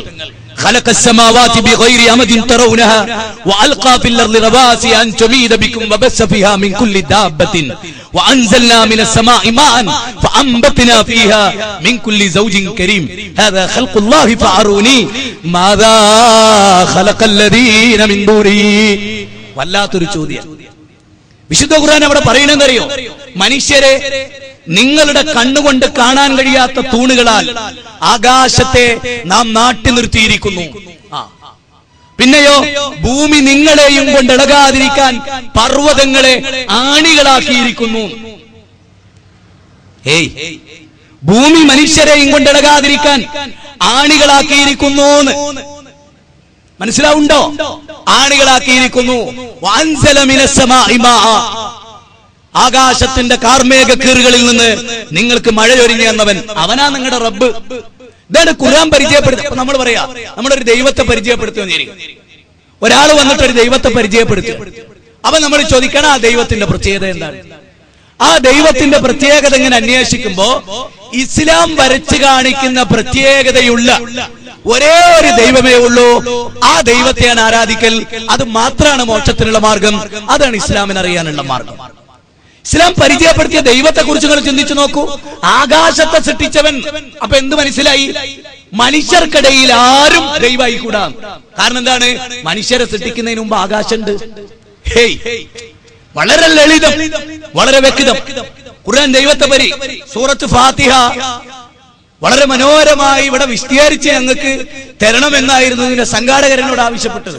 സന്ദർഭത്തിന്റെ സമ്മർദ്ദം കാരണത്താലാണ് ഞാൻ മറ്റൊരു വിഷയത്തിലേക്ക് നിങ്ങളുടെ ശ്രദ്ധ ക്ഷണിച്ചത്. അതാവട്ടെ എന്റെ ഫാത്തിഹയുടെ വിശദീകരണത്തിൽ ഒതുങ്ങുന്നതാണ് താൻ. അതാവട്ടെ എന്റെ ഫാത്തിഹയുടെ വിശദീകരണത്തിൽ ഒതുങ്ങുന്നത് തന്നെയാണ്. ഫാത്തിഹയുടെ അത്ഭുത സ്ഥിതിയിലേക്ക് ഞാൻ ആലോചിക്കാറുണ്ട്. 7 ആകാശം, 7 ഭൂമി, 7 മഹാസമുദ്രങ്ങൾ, 7 സൂക്തങ്ങൾ ഖുർആനിലെ. ആ സൂക്തം കൊണ്ടാണ് പാരാവാരം പോലെ പരന്നു കിടക്കുന്ന ഖുർആനിന്റെ വിജ്ഞാനം. അതൊരു മഹാസാഗരമാണ്. ഒരു വഞ്ചിക്കാരനെ പോലെ, ഒരു തോണിക്കാരനെ പോലെ ആ ഖുർആനിന്റെ ബാഹ്യതലങ്ങളിലൂടെ സഞ്ചരിക്കുന്ന ചിലരുണ്ട്. അവർക്കതിന്റെ ആ ബാഹ്യ സഞ്ചാരത്തിൽ കിട്ടുന്ന പുതുമയുണ്ടാവും. എന്നാൽ ഡിസ്കവറി ചാനൽ അത് നോക്കുക ആളുകൾക്ക് കടലിന്റെ ആന്തരികമായ അത്ഭുത സിദ്ധികളെ കാണാതിരിക്കാൻ വയ്യ. അവിടെ മാത്രമായി ജീവിക്കുന്ന മത്സ്യങ്ങൾ, വ്യത്യസ്ത നിറങ്ങളിൽ, മുഖ്തലിഫൻ അൽവാനുഹ, വിവിധങ്ങളായ നിറങ്ങളിലും വർണ്ണങ്ങളിലും വർണ്ണരാജികളിലും ഈ പ്രപഞ്ചത്തെ സംവിധാനിച്ചതിന്റെ പിന്നിൽ ഒരു സൃഷ്ടിനാഥനുണ്ട്. അല്ലേ? നിങ്ങൾ നോക്കൂ, നമുക്ക് വിവാഹം കഴിച്ച് ഭാര്യയുമായി ലൈംഗിക ബന്ധത്തിൽ ഏർപ്പെടാൻ അവൾ നമ്മളോടൊപ്പമുണ്ട്, നമ്മൾ അവളോടൊപ്പമുണ്ട്. എന്നാൽ ഒരു സസ്യത്തെ സംബന്ധിച്ചിടത്തോളം, ഒരു ചെടിയെ സംബന്ധിച്ചിടത്തോളം അങ്ങനെയല്ല. ഒരു ചെടിയിൽ പന്നീർ പൂ വിരിഞ്ഞു നിന്നാൽ, ജമന്തി വിരിഞ്ഞു നിന്നാൽ, അല്ലെങ്കിൽ മറ്റൊരു ചെടി വിടർന്നു നിന്നാൽ അതൊരു പെൺപുഷ്പമാണെങ്കിൽ ആൺപുഷ്പത്തിൽ നിന്ന് അതിന്റെ പൊടിയും പരാഗണവും നടക്കണമെങ്കിൽ തീർച്ചയായും ഇതിന്റെ ദളങ്ങളിൽ ഇവിടെ പരാഗണം നടക്കണമെങ്കിൽ ഒരു വണ്ടിന്റെ സഹായം ആർക്ക് വേണം? ഈ പെൺപുഷ്പത്തിന് അനിവാര്യമാണ്. ഈ പെൺപുഷ്പത്തിന് അത് അനിവാര്യമായി വരുന്നു, അല്ലേ? തീർച്ചയായും അതെ. എങ്കിൽ അവിടെ സസ്യങ്ങൾക്ക് സഞ്ചാരശേഷിയില്ലാത്തതുകൊണ്ട്, ജീവനുണ്ട്, സഞ്ചാരശേഷിയില്ല. സഞ്ചാരശേഷിയില്ലാത്തത് കൊണ്ട് ഈ തലമുറകളെ നിലനിർത്തണം. അതിന് ദൈവം തമ്പുരാൻ വെച്ച ഏറ്റവും വലിയ സംവിധാനം എന്താണ്? നിങ്ങൾ ചിന്തിക്കണം, ആരാണ് ഇതിന്റെ പിന്നിൽ ഇടപെട്ടത്? ഒരു സസ്യത്തിന് അനവധി പുഷ്പങ്ങൾക്കിടയിൽ അതിന് തേനെന്ന് പറയുന്ന ഒരു സമ്മാനം ദൈവം നൽകി. ആ തേനിലേക്ക് വണ്ടുകൾ ആകർഷിക്കപ്പെട്ടു. വണ്ടുകൾ ആകർഷിക്കപ്പെടും വിധം ആ ചെടിയുടെ ഇതളുകളെ മനോഹരമാക്കി, സുഗന്ധം നൽകി. ആലോചിക്കണം, ഇതൊന്നും ഇസ്ലാമിന്റെ പേരിൽ പറയല്ല ഞാൻ. പ്രപഞ്ചത്തിന്റെ സത്യം അതത്രേ ഇസ്ലാം. പ്രപഞ്ചത്തിന്റെ സത്യമേതോ അതത്രേ ഇസ്ലാം. പ്രപഞ്ചം എങ്ങനെ നിലകൊള്ളുന്നുവോ അതത്രേ ഇസ്ലാം. ഇനി ഒന്നുകൂടെ ആലോചിച്ചോളൂ. ഇന്ന് നിങ്ങളുടെ വീടുകളിലേക്ക് മടങ്ങിപ്പോകും, പൂന്തോട്ടങ്ങളിലേക്ക് മടങ്ങിപ്പോകൂ. രാത്രി മാത്രം വിടരുന്ന പുഷ്പങ്ങളെ നിങ്ങൾ പഠിച്ചു നോക്കൂ. രാത്രി മാത്രം വിടരുന്ന പുഷ്പങ്ങളിൽ ബഹുഭൂരിപക്ഷം വരുന്ന പുഷ്പങ്ങളും വെള്ള നിറമാണ്. വൈ? എന്തുകൊണ്ടാണത്? മാത്രമല്ല, രാത്രി വിടരുന്ന പുഷ്പങ്ങൾക്ക് പകല് വിടരുന്ന പുഷ്പങ്ങളെക്കാൾ സുഗന്ധം കൂടുതലാണ്. രണ്ടേ രണ്ട് കാരണങ്ങൾ. പരാഗണം നടക്കണോ? ഇരുട്ട് എന്ന് പറയുന്നത് കറുപ്പാണ്. ആ കറുപ്പിനെ ഭേദിക്കാൻ ശക്തി വെളുപ്പിന്റെ അത്ര മറ്റൊന്നിനില്ല. അതുകൊണ്ട് രാത്രി പരാഗണം നടക്കണം. രാത്രി വിടരുന്ന പുഷ്പങ്ങളിൽ പരാഗണം നടക്കണം. അതിനെന്തേ വഴിയുള്ളൂ? രാത്രി വിടരുന്ന പുഷ്പങ്ങൾ വെള്ളയാകണം, അതിന് സുഗന്ധം കൂടുതലുണ്ടാകണം. രാത്രികാലങ്ങളിൽ സഞ്ചരിക്കുന്ന വണ്ടുകൾ ആകർഷിക്കപ്പെടണം. എന്റെ ചോദ്യം ഇതാണ്, ഇത് തീരുമാനിച്ചത് വണ്ടാണോ? വെള്ളയാകണമെന്ന് തീരുമാനിച്ചത് ഈ സ്വയം ബോധമില്ലാത്ത ഈ പറഞ്ഞിരിക്കുന്ന ചെടിയാണോ? അല്ലെങ്കിൽ ഈ പുഷ്പമാണോ? എന്നിൽ പരാഗണം നടക്കണമെങ്കിൽ, അടുത്ത തലമുറ നടത്തണമെങ്കിൽ ഞാൻ രാത്രിയാണ് വിടരുന്നത്, രാത്രി ഇരുട്ടാണ്, അതുകൊണ്ട് ഞാൻ വെള്ളയാകണം, ഞാൻ സുഗന്ധമുണ്ടാകണമെന്ന് ചെടി തീരുമാനിച്ചതാണോ? ഭൗതികവാദികൾ ചിന്തിക്കട്ടെ, ആലോചിക്കട്ടെ. മരുഭൂമിക്ക് അനുകൂലമായി ഒട്ടകത്തിന് പടച്ച തമ്പുരാൻ സൃഷ്ടിച്ചു. എന്നിട്ട് ഖുർആൻ പറഞ്ഞു, ആ റബ്ബുൽ ആലമീനെ നിങ്ങൾ ചിന്തിക്കണം. റബ്ബുൽ ആലമീൻ ആരാണ്? റബ്ബുൽ ആലമീൻ ആരാണ്? ലോകത്തിന്റെ സൃഷ്ടാവ്. അവനെ കുറിച്ച് ആലോചിക്കാൻ ഒട്ടകത്തെ കുറിച്ച് ചോദിക്കുന്ന ഒരു ഭാഗമുണ്ട് ഖുർആൻ. ഖുർആൻ പറയുന്നു, ഖുർആനിൽ 88-ാം അധ്യായം സൂറത്ത് ഗാശിയ 17-ാമത്തെ സൂക്തത്തിൽ പറയുന്നു, മനുഷ്യരെ നിങ്ങൾ ഒട്ടകത്തിന്റെ സൃഷ്ടിപ്പിനെ കുറിച്ച്, ആ ഒട്ടകത്തിന്റെ സൃഷ്ടിപ്പിനെ കുറിച്ച് നിങ്ങൾ ചിന്തിച്ചിട്ടുണ്ടോ? ഒട്ടകം എങ്ങനെയാണ് സൃഷ്ടിക്കപ്പെട്ടത്? എങ്ങനെയാണ് ഒട്ടകം സൃഷ്ടിക്കപ്പെട്ടത് എന്നതിനെ കുറിച്ച് നിങ്ങൾ ചിന്തിച്ചിട്ടുണ്ടോ?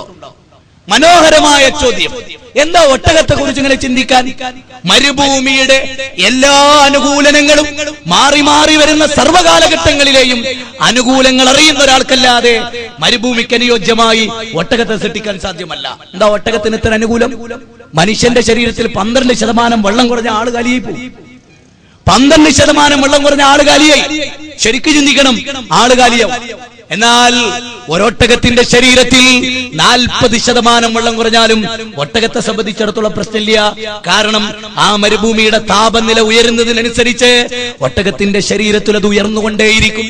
ഇവിടെ ചോദ്യം, ഞാൻ ജീവിക്കുന്നത് മരുഭൂമിയിലാണെന്നും അവിടെ അത്യുഷ്ണമാണെന്നും അതുകൊണ്ട് അതിനെ തരണം ചെയ്യാൻ എന്റെ ശരീരത്തിൽ ഇങ്ങനെ അനുകൂലനങ്ങൾ ഉണ്ടാകണമെന്നും ഒട്ടകം തീരുമാനിച്ചതാണോ? എങ്കിൽ ലോകത്തിലെ ഏറ്റവും വലിയ ബുദ്ധിജീവി ഒട്ടകമാണെന്ന് പറയേണ്ടി വരും. അതാണോ? അത് സമ്മതിച്ചു കൊടുക്കാൻ തയ്യാറുണ്ടോ? ഇല്ല. ഒന്ന്. രണ്ടാമത്തേത്, ഒട്ടകം കിടക്കേണ്ടത് മരുഭൂമിയിലാണ്. അതുകൊണ്ട് തന്നെ ഒട്ടകത്തിന്റെ മണ്ണിൽ പതിയുന്ന ഭാഗങ്ങളെല്ലാം നല്ല ശക്തമായ തൊലികളാൽ ആവരണം ചെയ്യപ്പെട്ടിരിക്കും. എന്തുകൊണ്ട്? ആര് ചിന്തിച്ചു ഇത്? ഞാൻ കിടക്കേണ്ടത് മരുഭൂമിയിലാണെന്നും എന്റെ ചർമ്മഭാഗങ്ങളിൽ ചൂടേൽക്കാൻ പാടില്ലെന്നും അതുകൊണ്ട് ഞാൻ കിടക്കുന്ന ഭാഗങ്ങൾ അതീവ ശക്തിമത്തായിരിക്കണമെന്നും എന്റെ തൊലി ആ മേഖലകളിൽ കട്ടിയുള്ളതായിരിക്കണമെന്നും ഒരൊട്ടകം തീരുമാനിച്ചതാണോ? ആണോ? സുഹൃത്തുക്കളെ, ആലോചിക്കണം. ഇനി അത്ഭുതകരമായ മറ്റൊരു പ്രതിഭാസമാണ് ഒട്ടകത്തിന്റെ ശരീരത്തിലെ പൂഞ്ഞ എന്ന് പറയുന്നത്. അത് കൊഴുപ്പിന്റെ ശേഖരമാണ്, കൊഴുപ്പിന്റെ വൻ ശേഖരങ്ങള്. വെള്ളത്തിന്റെ കമ്മി ഉണ്ടാകുമ്പോ സെറിബ്രത്തിൽ നിന്ന് മനുഷ്യന് പോലെ അല്ലെ, നമുക്ക് ദാഹം ഉണ്ടായാൽ സെറിബ്രത്തിൽ നിന്ന് മെസ്സേജ്, ഉടനെ വെള്ളം കുടിച്ചോ അപകടമാണ് എന്ന മെസ്സേജ്. ഒട്ടകത്തിന് ഉടനെ മെസ്സേജ്. ആ മെസ്സേജ് കിട്ടിക്കഴിഞ്ഞാൽ ഒട്ടകത്തിന്റെ പൂഞ്ഞ ഉരുകിക്കൊണ്ടേയിരിക്കും കേട്ടോ. എന്നിട്ട് ആ കൊഴുപ്പ് വെള്ളമായി രൂപപ്പെട്ട് അതിന്റെ ശരീരത്തിന്റെ മേഖലകളിലെല്ലാം അത് നിറഞ്ഞെത്തുന്നു. ആരാണ് ഈ സംവിധാനം നൽകിയത്? കിലോമീറ്ററുകളോളം അറിയുമോ നിങ്ങൾക്ക്? 16 കിലോമീറ്റർ വരെ മണിക്കൂറിൽ 500 കിലോഗ്രാം ഭാരം ചുമന്നുകൊണ്ട് ഒട്ടകത്തിന് സഞ്ചരിക്കാൻ കഴിയും. 1.5 മൈലുകൾക്കപ്പുറത്തുള്ള വെള്ളമുള്ള പ്രദേശം അറിയാൻ ഒട്ടകത്തിന് ഇവിടെ നിന്നുകൊണ്ട് സാധിക്കും. ആ ഒട്ടകത്തിന്റെ സഞ്ചാരത്തിനനുസരിച്ച് ഒട്ടകത്തിന്റെ മൂക്ക് കയറി പിടിച്ചു കിടന്നിരുന്ന പൂജണ്ഡഗിരിയുള്ള ഒരു സമൂഹത്തെ ലോക സംസ്കാരത്തിന് തുല്യതയില്ലാത്ത നാഗരികതകൾ പടുത്തുയർത്തി ഉന്നത സോപാനങ്ങളിൽ സമ്മിറ്റിൽ കൊണ്ടുപോയി 4 നൂറ്റാണ്ടിനുള്ളിൽ ഈ വിപ്ലവം സാധിച്ചെടുത്തത് ദൈവീക ഗ്രന്ഥമായ ഈ ഖുർആനിലൂടെയാണ്. ആ ഖുർആൻ മനുഷ്യരെ എന്ന് 21 തവണയധികം ആവർത്തിച്ച് വിളിച്ചുകൊണ്ട് പറയുന്നു, മനുഷ്യരെ നിങ്ങൾ ആരാധിക്കേണ്ടത് നിങ്ങളുടെ സൃഷ്ടാവിനെയാണ് എന്ന പ്രയോഗം. അത് വല്ലാത്തൊരു പ്രയോഗമാണ്. നിങ്ങൾ ആരാധിക്കണം നിങ്ങളുടെ സൃഷ്ടാവിനെയാണ്. ഞാൻ സൂറത്ത് ഫാത്തിഹയിലൂടെ താൽക്കാലികമായി ഒന്ന് കണ്ണോടിച്ചു പോകുമ്പോൾ പല ഭാഗങ്ങളും വിശദീകരിക്കാതെ ഇവിടുന്ന് ഇൻഷാ അല്ലാഹ് നമ്മുടെ അബ്ദുൽ ലത്തീഫ് സാഹിബിന്റെ ആഗ്രഹം പിന്നീട് ഒരിക്കലാക്കാം. ഞാൻ പറഞ്ഞു വരുന്നത് ഗൗരവമായി നമ്മൾ ആലോചിക്കേണ്ട ഒരു വാചകം. സൂറത്ത് ഫാത്തിഹയുടെ 1-ാം അധ്യായം 2-ാമത്തെ സൂക്തം നിങ്ങൾ പരിശോധിക്കുക. ആ 2-ാമത്തെ സൂക്തം അത്ഭുതകരങ്ങളാണ്. എന്താ 2-ാമത്തെ സൂക്തത്തിൽ പറയുന്നത്? അൽഹംദുലില്ലാഹി റബ്ബിൽ ആലമീൻ. അൽഹംദുലില്ലാഹി റബ്ബിൽ ആലമീൻ, സർവസ്തുതികളും സർവ്വലോകങ്ങളുടെയും തമ്പുരാനാകുന്നു എന്ന്, ദൈവത്തിനാകുന്നു എന്ന്. അൽഹംദുലില്ലാഹി റബ്ബിൽ മുസ്ലിമീൻ എന്നല്ല, മുസ്ലിമീങ്ങളുടെ ദൈവം എന്നല്ല, മറിച്ച് ആരുടെ ദൈവം? ലോകരുടെ ദൈവം. ആലം എന്ന് പറഞ്ഞത് തന്നെ എന്താണ്? ശരിക്കും പറഞ്ഞാൽ ഒരു ഏകവചനമല്ല, അത് സൂക്ഷ്മ പരിശോധന. അതുപോലെ ഒന്നിലധികത്തെ സൂചിപ്പിക്കുന്നു, പ്രത്യേകിച്ച് ആ പദം. ആലമീൻ എന്നതോ ലോകലോകങ്ങളെ കുറിച്ചുള്ള ഒരു ചിന്തയാണ്. ലോകങ്ങൾ ഈ 14 ലോകങ്ങൾ മാത്രമല്ല, അത് നമ്മുടെ തെറ്റിദ്ധാരണയാണ്. ലോകരുടെ എന്തൊക്കെ ലോകമുണ്ട് ഇവിടെ? മലക്കൂത്തി കുല്ല ഷൈഇൻ, മലക്കുകളുടെ ലോകം. നമുക്ക് അപ്രാപ്യമായ ഒരു ലോകമാണത്. മലക്കുകൾ വിഹരിക്കുന്ന ലോകം, ആ ലോകം നമുക്ക് അപ്രാപ്യമാണ്. മലക്കുകളുടെ ലോകം, ജിന്നുകളുടെ ലോകം, ശൈത്താന്മാരുടെ ലോകം, മനുഷ്യരെ കണ്ടെത്താൻ കഴിയാത്ത ലോകം, സസ്യലോകം, ജന്തുലോകം, രോഗാണുക്കളുടെ വികാര ലോകം നമുക്ക് കാണാൻ കഴിയില്ലത്. ആകാശലോകം, ചന്ദ്രന്റെ അതുപോലെ നക്ഷത്രങ്ങളുടെ ലോകം വേറെ, അനവധി വമാ ബൈനഹുമാ, അവക്കിടയിലുള്ളതിന്റെയും ലോകം. ഈ ലോകത്തിന്റെ എല്ലാം സൃഷ്ടാവ് റബ്ബുൽ ആലമീൻ, ലോകങ്ങളുടെ സർവചരാചരങ്ങളുടെ ലോകം, അങ്ങനെയുള്ളവരുടെ ലോകം. ആ ലോകത്തിന്റെ സൃഷ്ടാവിലേക്കാണ് മാനവരാശിയെ ക്ഷണിക്കുന്നത് ഇസ്ലാം. ഇസ്ലാം മാനവരാശിയെ ക്ഷണിക്കുന്നത് അങ്ങോട്ടാണ്. എങ്ങോട്ട്? ലോകത്തിന്റെ സൃഷ്ടാവിലേക്ക്, ലോകത്തെ സൃഷ്ടിച്ച പദാർത്ഥത്തിന് അതീതനായ സൃഷ്ടാവിലേക്ക്. ഞാൻ നിങ്ങളെ വിശുദ്ധ ഖുർആനിലേക്ക് ക്ഷണിക്കും. ഖുർആനിലെ ഏതാനും സൂക്തങ്ങളിലെ ഈ സൂക്തത്തിന്റെ കാലിക പ്രസക്തിയെ കുറിച്ച് മാത്രമാണ് ഇത്തരുണത്തിൽ ഞാൻ സൂചിപ്പിക്കാൻ ആഗ്രഹിക്കുന്നത്.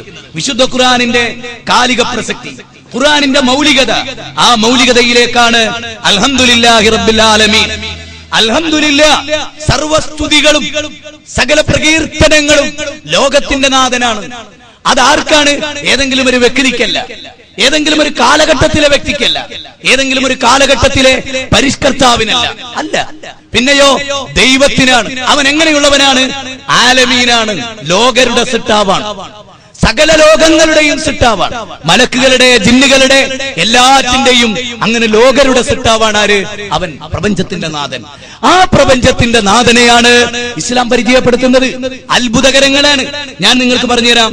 മഹാനായ മൂസാ നബി അലൈഹിസ്സലാത്തു വസ്സലാം ഫിറൗനിന്റെ കൊട്ടാരത്തിലേക്ക് കയറി ചെല്ലുന്ന ഒരു ഘട്ടം, ആ ഘട്ടം അത്ഭുതകരമായി നോക്കിക്കാണുന്നു ഞാൻ. വല്ലാത്ത ഒരു സംഭവം. മൂസാ, നീയും നിന്റെ കൂട്ടുകാരൻ, നിന്റെ സഹോദരൻ ഹാറൂനും ഫിറൗനിന്റെ സമീപത്തേക്ക് ചെല്ലണം. ഫിറൗൻ ആരാണ്?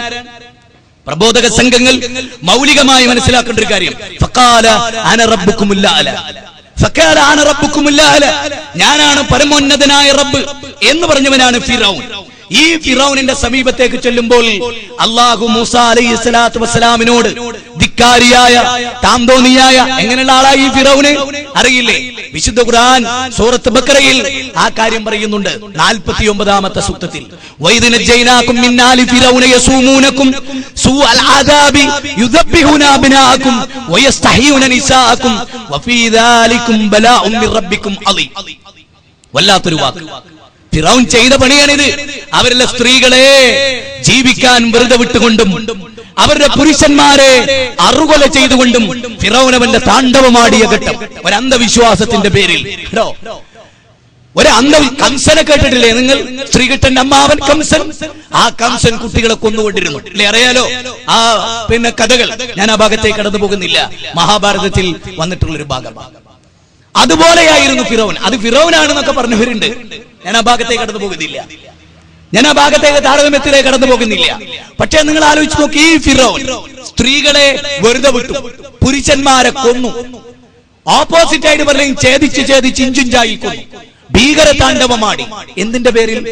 ഒരു ജോത്സ്യൻ പറഞ്ഞ വിശ്വസിച്ചതിന്റെ പേരിൽ. അറിയണം നിങ്ങൾ, എക്കാലഘട്ടത്തിലും മതത്തിൽ നിന്ന് മനുഷ്യർ തെറ്റിപ്പോയപ്പോ വമ്പിച്ച നാശനഷ്ടങ്ങളാണ് ലോകത്തുണ്ടായത്.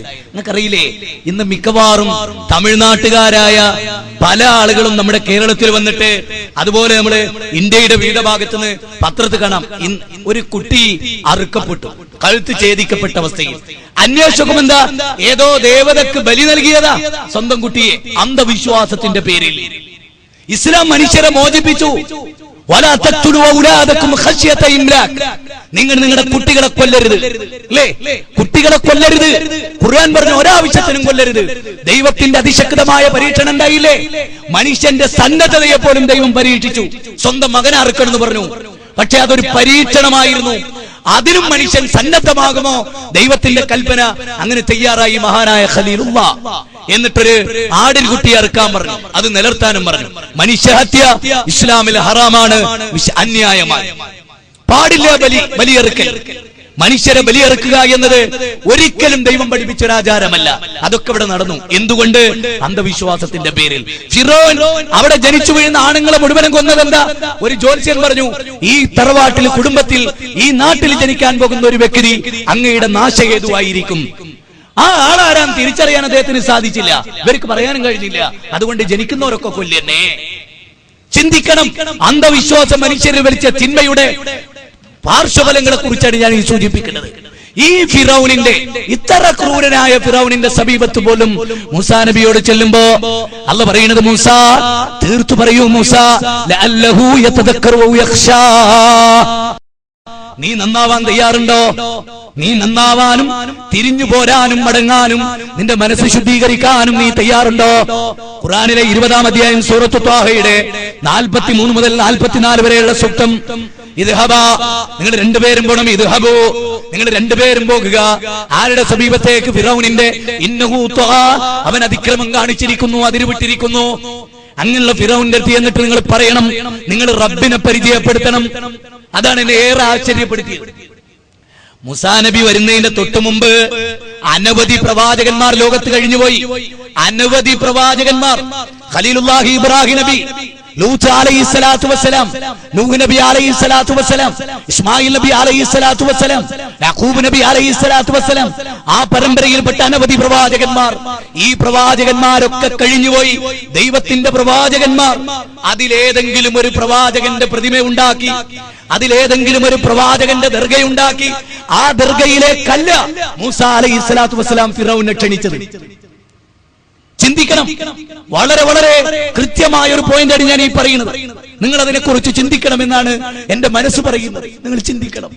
മൂസാ അലൈഹിസ്സലാത്തു വസ്സലാം വന്നിട്ട് ഇബ്രാഹിം നബിയിലേക്കല്ല ക്ഷണിച്ചത്.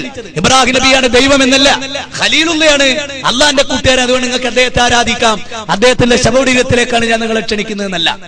ഏർവാടിയിലേക്കും നാഗൂറിലേക്കും അജ്മീറിലേക്കും മുത്തുപേട്ടയിലേക്കും ഒന്നുമല്ല നിങ്ങൾ ഞങ്ങൾ ക്ഷണിക്കുന്നത്. പിന്നെ ഒരു ദൈവത്തിൽ നിന്ന്, ഒരു ദർഗയിൽ നിന്ന് മറ്റൊരു ദർഗയിലേക്കല്ല, ഒരു മനുഷ്യ ദൈവത്തിൽ നിന്ന് മറ്റൊരു മനുഷ്യ ദൈവത്തിലേക്കല്ല, അല്ലെങ്കിൽ ഹൈന്ദവന്റെ ദൈവത്തിൽ നിന്ന് ക്രൈസ്തവന്റെ ദൈവത്തിലേക്കല്ല, ക്രൈസ്തവന്റെ ദൈവത്തിൽ നിന്ന് മുസ്ലിമിന്റെ ദൈവത്തിലേക്കല്ല. പിന്നെയോ ലോകരുടെ ദൈവത്തിലെ. അക്കണ്ടില്ലേ ചന്ദ്രൻ, അതിന്റെ നിലാവലകൾ കണ്ടില്ലേ? ആ ചന്ദ്രനെ സംവിധാനിച്ച ഈ മരത്തിനിടയിലൂടെ നാം പലതും നോക്കിയാൽ താരാപഥങ്ങൾ, നക്ഷത്രങ്ങൾ, അതുപോലെ തന്നെ ഉപഗ്രഹങ്ങൾ ഇത് മിന്നിത്തിളങ്ങുന്നതായി നമുക്ക് കാണാം. ആ ശക്തിമത്തായ പ്രപഞ്ചത്തെ സൃഷ്ടിച്ചിട്ടുള്ള സൃഷ്ടാവിനെയാണ് ഇസ്ലാം പരിചയപ്പെടുത്തിയത്. മൂസാ നബി ഫിറൗനിന്റെ കൊട്ടാരത്തിലേക്ക് അങ്ങോട്ട് കയറി ചെന്നു. എന്നിട്ട് ഫിറൗനോട് പറഞ്ഞു, ഫിറൗനെ, ഞങ്ങൾ നിന്നെ ഏതെങ്കിലും ഒരു ഗോത്രത്തിലേക്ക് ക്ഷണിക്കാൻ വന്നതല്ല, ഒരു തറവാട്ടിലേക്ക് ക്ഷണിക്കാൻ വന്നതല്ല, ഒരു പെർട്ടിക്കുലർ ആയിട്ടുള്ള ദൈവത്തിലേക്ക് ക്ഷണിക്കാൻ വന്നതല്ല. പിന്നെ ഞങ്ങളാരാ? ഞങ്ങൾ ഏതെങ്കിലും ഒരു സമൂഹത്തിലെ പ്രതിനിധികളല്ല, ഏതെങ്കിലും ഒരു രാജ്യത്തിന്റെയോ ഗോത്രത്തിന്റെയോ ഒരു ഭാഷക്കാരന്റെയോ പ്രതിനിധിയല്ല. പിന്നെ ഞങ്ങൾ ആരുടെ പ്രതിനിധിയാണ്? അല്ലെങ്കിൽ ഞങ്ങൾ ആരയച്ചതാണ്? ഞങ്ങൾ ആരാണ് ഇങ്ങോട്ട് അയച്ചത്? ആ അയച്ച ആളാരാണെന്ന് അറിയുമോ? ഫിറൗനെ, നിനക്ക് നിന്റെ റബ്ബ്, നിന്നെ സൃഷ്ടിച്ച നിന്റെ റബ്ബ്, ആ റബ്ബാണ് ഞങ്ങൾ ഇങ്ങോട്ട് പറഞ്ഞയച്ചത്. എന്നിട്ട് അവർ പറയുന്നു, എന്താ പറയുന്നോ? ഇന്ന റസൂലു റബ്ബിൽ ആലമീൻ, ഇന്ന റസൂലു റബ്ബിൽ ആലമീൻ. സൂറത്ത് ശുആറാ 26-ാം അധ്യായം 16-ാമത്തെ ആയത്താണ്. എന്താ അതിൽ പറയുന്നത്? കേട്ടോളൂ. ഞങ്ങൾ റബ്ബുൽ ആലമീന്റെ ദൂതന്മാരാണ്, റബ്ബുൽ മുസ്ലിമീന്റെ ദൂതന്മാരാണ് എന്നല്ല, റബ്ബുൽ ആലമീന്റെ ദൂതന്മാരാണ്, ലോകൈകനാഥന്റെ പ്രവാചകന്മാരാണ് ഞങ്ങൾ. അതെ, സകല മനുഷ്യരെയും സൃഷ്ടിച്ച ലോകൈകനാഥന്റെ പ്രവാചകന്മാരാണ് ഞങ്ങൾ. അപ്പോ ഫിറൗന്റെ ഒരു ഡൗട്ട് ഫിറൗൻ ക്ലിയർ ചെയ്യണല്ലോ. മൂസാനോടൊരു ചോദ്യം, അല്ല ആരായി റബ്ബ്? അപ്പൊ കാല ഫിറൗനു വമാ റബ്ബുൽ ആലമീൻ, വമാ റബ്ബുൽ ആലമീൻ. ആരാ മൂസ നിങ്ങൾ പറയണേ? എന്താ ഈ റബ്ബുൽ ആലമീൻ? ഫിറൗൻ ചോദിക്കണേ, എന്താ ഈ റബ്ബുൽ ആലമീൻ? അപ്പൊ അദ്ദേഹം പറഞ്ഞു കൊടുത്തു, ആരാ റബ്ബുൽ ആലമീൻ? കേട്ടോളൂ, ഇസ്ലാമിന്റെ വിശ്വാസം ശരിക്ക് പഠിച്ചോളൂ. ആര് പഠിച്ചോളൂ? ഒന്നാമതായി മുസ്ലിമീങ്ങൾ, രണ്ടാമതായി ഇവിടുത്തെ എന്റെ പ്രിയപ്പെട്ട അമുസ്ലിം സുഹൃത്തുക്കൾ, അവര് പഠിച്ചോളൂ. മൂസാ നബി പരിചയപ്പെടുത്താണ് ദൈവത്തെ, അല്ലാതെ അധികാരം വെട്ടിപ്പിടിക്കാനല്ല എന്നത്. അധികാരം വെട്ടിപ്പിടിച്ച് ഈ താകൂത്താണ് മാറിക്ക്, ഞാൻ അള്ളാന്റെ പ്രതിനിധിയാണ്, ഖലീഫത്തുല്ലാഹിയാണ്, ഞാൻ ഭരിക്കട്ടെ എന്ന് പറയാനല്ല, റബ്ബിനെ പരിചയപ്പെടുത്താൻ. അവിടെ നിന്ന് ഡയലോഗുകൾ പരിശോധിക്ക്. ആ ഡയലോഗുകളിൽ റബ്ബുൽ ആലമീൻ പറയും, ഖാലൂ ആമന്നാ ബിറബ്ബിൽ ആലമീൻ, ഞങ്ങൾ റബ്ബുൽ ആലമീന്റെ റബ്ബ് അല്ലെങ്കിൽ ആലമീനായ ലോകസിട്ടാവായ പടച്ചതമ്പുരാനെ ഞങ്ങൾ വിശ്വസിക്കുന്നു. അതിനു മുമ്പ് പറഞ്ഞൊരു വാചകം കേട്ടോളൂ. ഖാല റബ്ബുസ് സമാവാതി, അദ്ദേഹം പറയാണ് ഖാല റബ്ബുസ് സമാവാതി വൽ അർളി വമാ ബൈനഹുമാ ഇൻ കുൻതും മൂഖിനീൻ. മൂസ അലൈഹിസ്സലാത്തു വസ്സലാം പറയാണ്, ഈ അധ്യായം 26 സൂറത്തു ശുഅറ 24-ാമത്തെ ആയത്തിൽ പറയാണ്, മൂസാ നബി പറഞ്ഞു, ആരാണ് ഞങ്ങളുടെ റബ്ബ്? ഞങ്ങളുടെ റബ്ബ് ആകാശങ്ങളുടെയും ഭൂമിയുടെയും അവക്കിടയിലുള്ളതിന്റെയും രക്ഷിതാവാണ് ഞങ്ങളുടെ രക്ഷിതാവ്. നിങ്ങൾ ദൃഢവിശ്വാസികളാണെങ്കിൽ, നിങ്ങൾ ദൃഢവിശ്വാസമുള്ളവരാണെങ്കിൽ നിങ്ങൾ ഈ കാര്യമൊന്ന് മനസ്സിലാക്കണം. മൂസാ നബിയോട് ഫിറൗൻ ചോദിക്കുന്നു, മൂസ നീ ഇപ്പൊ ഒരു ദൈവം, നമ്മുടെ നാട്ടില് നിങ്ങൾക്ക് എളുപ്പത്തിൽ മനസ്സിലാൻ പറയാം.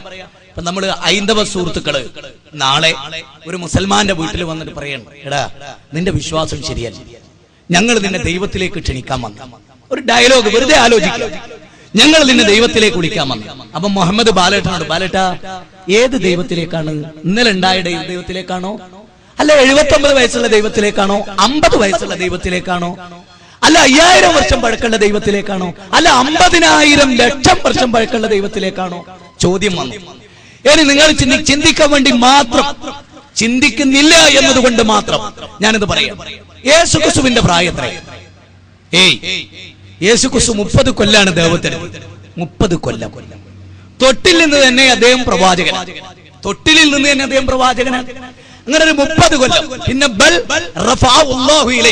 അള്ളാഹുവിലേക്ക് അദ്ദേഹത്തെ ഉയർത്തി.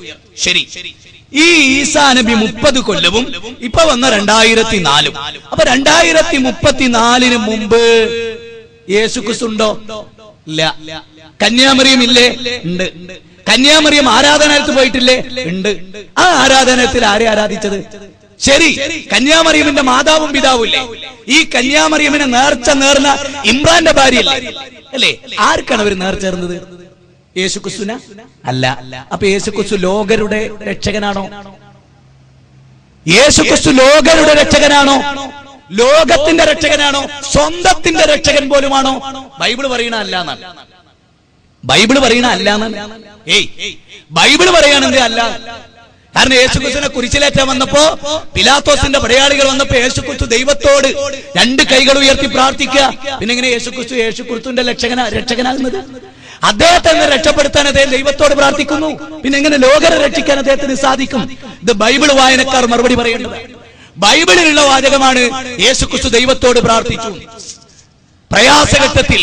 അപ്പൊ പ്രയാസഘട്ടത്തിൽ യേശുക്രിസ്തു ദൈവത്തോട് പ്രാർത്ഥിച്ചാൽ നാം അതല്ലേ സ്വീകരിക്കേണ്ടത്? യേശുക്രിസ്തുവിന്റെ പാത അതല്ലേ? കാരണം ഒരാൾ കൊല്ലാൻ വരിക എന്നുള്ളതിനേക്കാൾ വലിയ ഭയാനകത എന്താ? എത്രത്തോളം ഇന്ന് ഭൂകമ്പം ഇന്നലെ ഉണ്ടായല്ലോ, കടൽക്ഷോഭം ഉണ്ടായല്ലോ, പ്രശ്നങ്ങൾ ഉണ്ടായല്ലോ. ഞാൻ പറഞ്ഞു, വിശദീകരിച്ചു. കേട്ടവരിവിടെ ഒരുപാട് ആളുകളുണ്ട്. നിങ്ങൾ ചിന്തിക്കൂ, വിവേകാനന്ദ പാറയിൽ ആ 800 ആളുകളുടെ മനസ്സിലുള്ള പ്രാർത്ഥന എന്ത്? ആർത്തിരമ്പി വരുന്ന, ഞാൻ ആലോചിച്ച ഒരു പോയിന്റ് വിട്ടുപോയി, അത് ഞാൻ വീണ്ടും ഓർമ്മപ്പെടുത്തുകയാണ്. ഇല്ല, നിങ്ങൾക്കറിയുമോ 10 മീറ്റർ ഉയരത്തിൽ 10 മീറ്റർ ഉയരത്തിൽ തിരമാല വൻമതിൽ സൃഷ്ടിച്ചു എന്ന് ആരാ പറയുന്നത്? തായ്ലാന്റിലെ പ്രസിഡന്റ്, തായ്ലാന്റിന്റെ പ്രധാനമന്ത്രി ഉണ്ടല്ലോ, അതിന്റെ ഉന്നത സ്ഥാനത്തിരിക്കുന്ന അദ്ദേഹം പറയാണ്, ആ നാട്ടിലെ ജനങ്ങൾ കണ്ടുവത്രേ വൻമതിലുകൾ സൃഷ്ടിച്ചുകൊണ്ട് തിരമാല ആർത്തിരമ്പ് 1500 വേഗതയിൽ അടിച്ചു തൂഫാനാക്കി കളയുന്നത് കണ്ടത്രേ. 10 മീറ്റർ ഉയരത്തിൽ. മനസ്സിലൊന്ന് കണക്കൂട്ടിയൊക്കെ, 10 മീറ്റർ ഉയരം എന്ന് പറഞ്ഞൊന്ന് കണക്കൂട്ടിയൊക്കെ. ഇനി നിങ്ങൾ മൂസാ നബിന്റെ ചരിത്രത്തിലേക്ക് വാ. മൂസാ നബി ചെങ്കടല് കടന്നപ്പോ ഉണ്ടായ ഒരു സംഭവം ഖുർആൻ പറഞ്ഞതിനെ പറ്റി മുസ്ലിങ്ങൾക്ക് ആർക്ക് നമ്മുടെ എന്നെ ഖുർആൻ പരിഭാഷയൊക്കെ ഉണ്ടാക്കി പണ്ട് വലിയ നേതാവായിരുന്ന CN അഹമ്മദ് മൗലവിനെ കേട്ടില്ലേ? അദ്ദേഹത്തിന് വരെ എന്ത് തോന്നിയറിയോ? അതൊരു ചതുപ്പ് നിലായിരുന്നു, അതിലൂടെ ഇങ്ങനെ നടന്നു പോകണ്ടായത് അല്ലേ? അള്ളാഹുവിന്റെ ഖുർആൻ പറയാ, വൻ മതിലുകൾ കണക്കെ തിരമാലകൾ മാറി നിന്നു. എപ്പോ? മൂസാ നബി വടി കടലടിച്ചപ്പോ, വടി അങ്ങോട്ട് കടലടിച്ചപ്പോ കടലിങ്ങനെ അങ്ങോട്ട് പടർന്നിട്ട് വൻമതിലുകളായി. ഖുർആൻ പറയാ, ഇന്ന് ഞാൻ ഉറച്ചു വിശ്വസിക്കുന്നു, അള്ളാഹുവിന്റെ കലാമിനോടും സത്യമായ ഒരു വാക്കുണ്ടോ പ്രിയപ്പെട്ടവരെ? കടലിങ്ങട്ട് പിളർന്നിട്ട് വൻമതിലുകൾ സൃഷ്ടിച്ചിട്ട് അത് മനുഷ്യനങ്ങട്ട് തടുത്തു നിർത്തി. ഖുർആൻ നൂറ്റാണ്ടുകൾക്ക് മുമ്പ് ഒരു സംഭവം പറയാ. ഇനി വിശ്വസിക്കാൻ മടിയുണ്ടോ? ഫിറൗനിന്റെ ജഡം ലോക ജനതയ്ക്ക് മാതൃകയായി നാം കാത്തു സൂക്ഷിക്കുന്നു പറഞ്ഞു. കാത്തു സൂക്ഷിച്ചില്ലേ? ജീർണിക്കാതെ. ഈജിപ്തിലെ സകല മമ്മികളും അതിന്റെ ഉടലിൽ ചോർത്തിയിട്ട് അതൊരു പ്രത്യേക തുണിക്കഷ്ണത്തിൽ മരുന്ന് പരത്തി വെച്ച ഫിറൗനിന്റെതൊഴികെ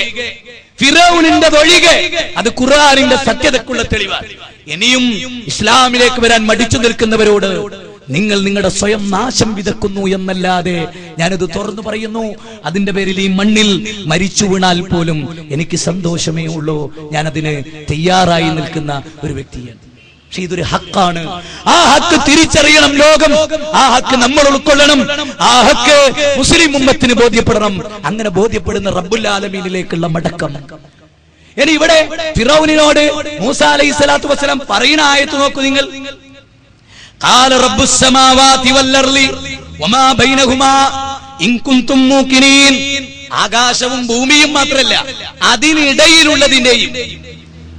ഇനി ഞാൻ ഒന്നുകൂടെ നിങ്ങളോട് ചോദിക്കട്ടെ, മൂസാ നബി അലൈഹിസ്സലാത്തു വസ്സലാം വരുന്നത് ഈസാ നബിക്ക് മുമ്പാണ്. ഈസാ നബിയും കഴിഞ്ഞിട്ടാണ് ആര് വരുന്നത്? മുഹമ്മദ് നബി സല്ലല്ലാഹു അലൈഹി വസല്ലം.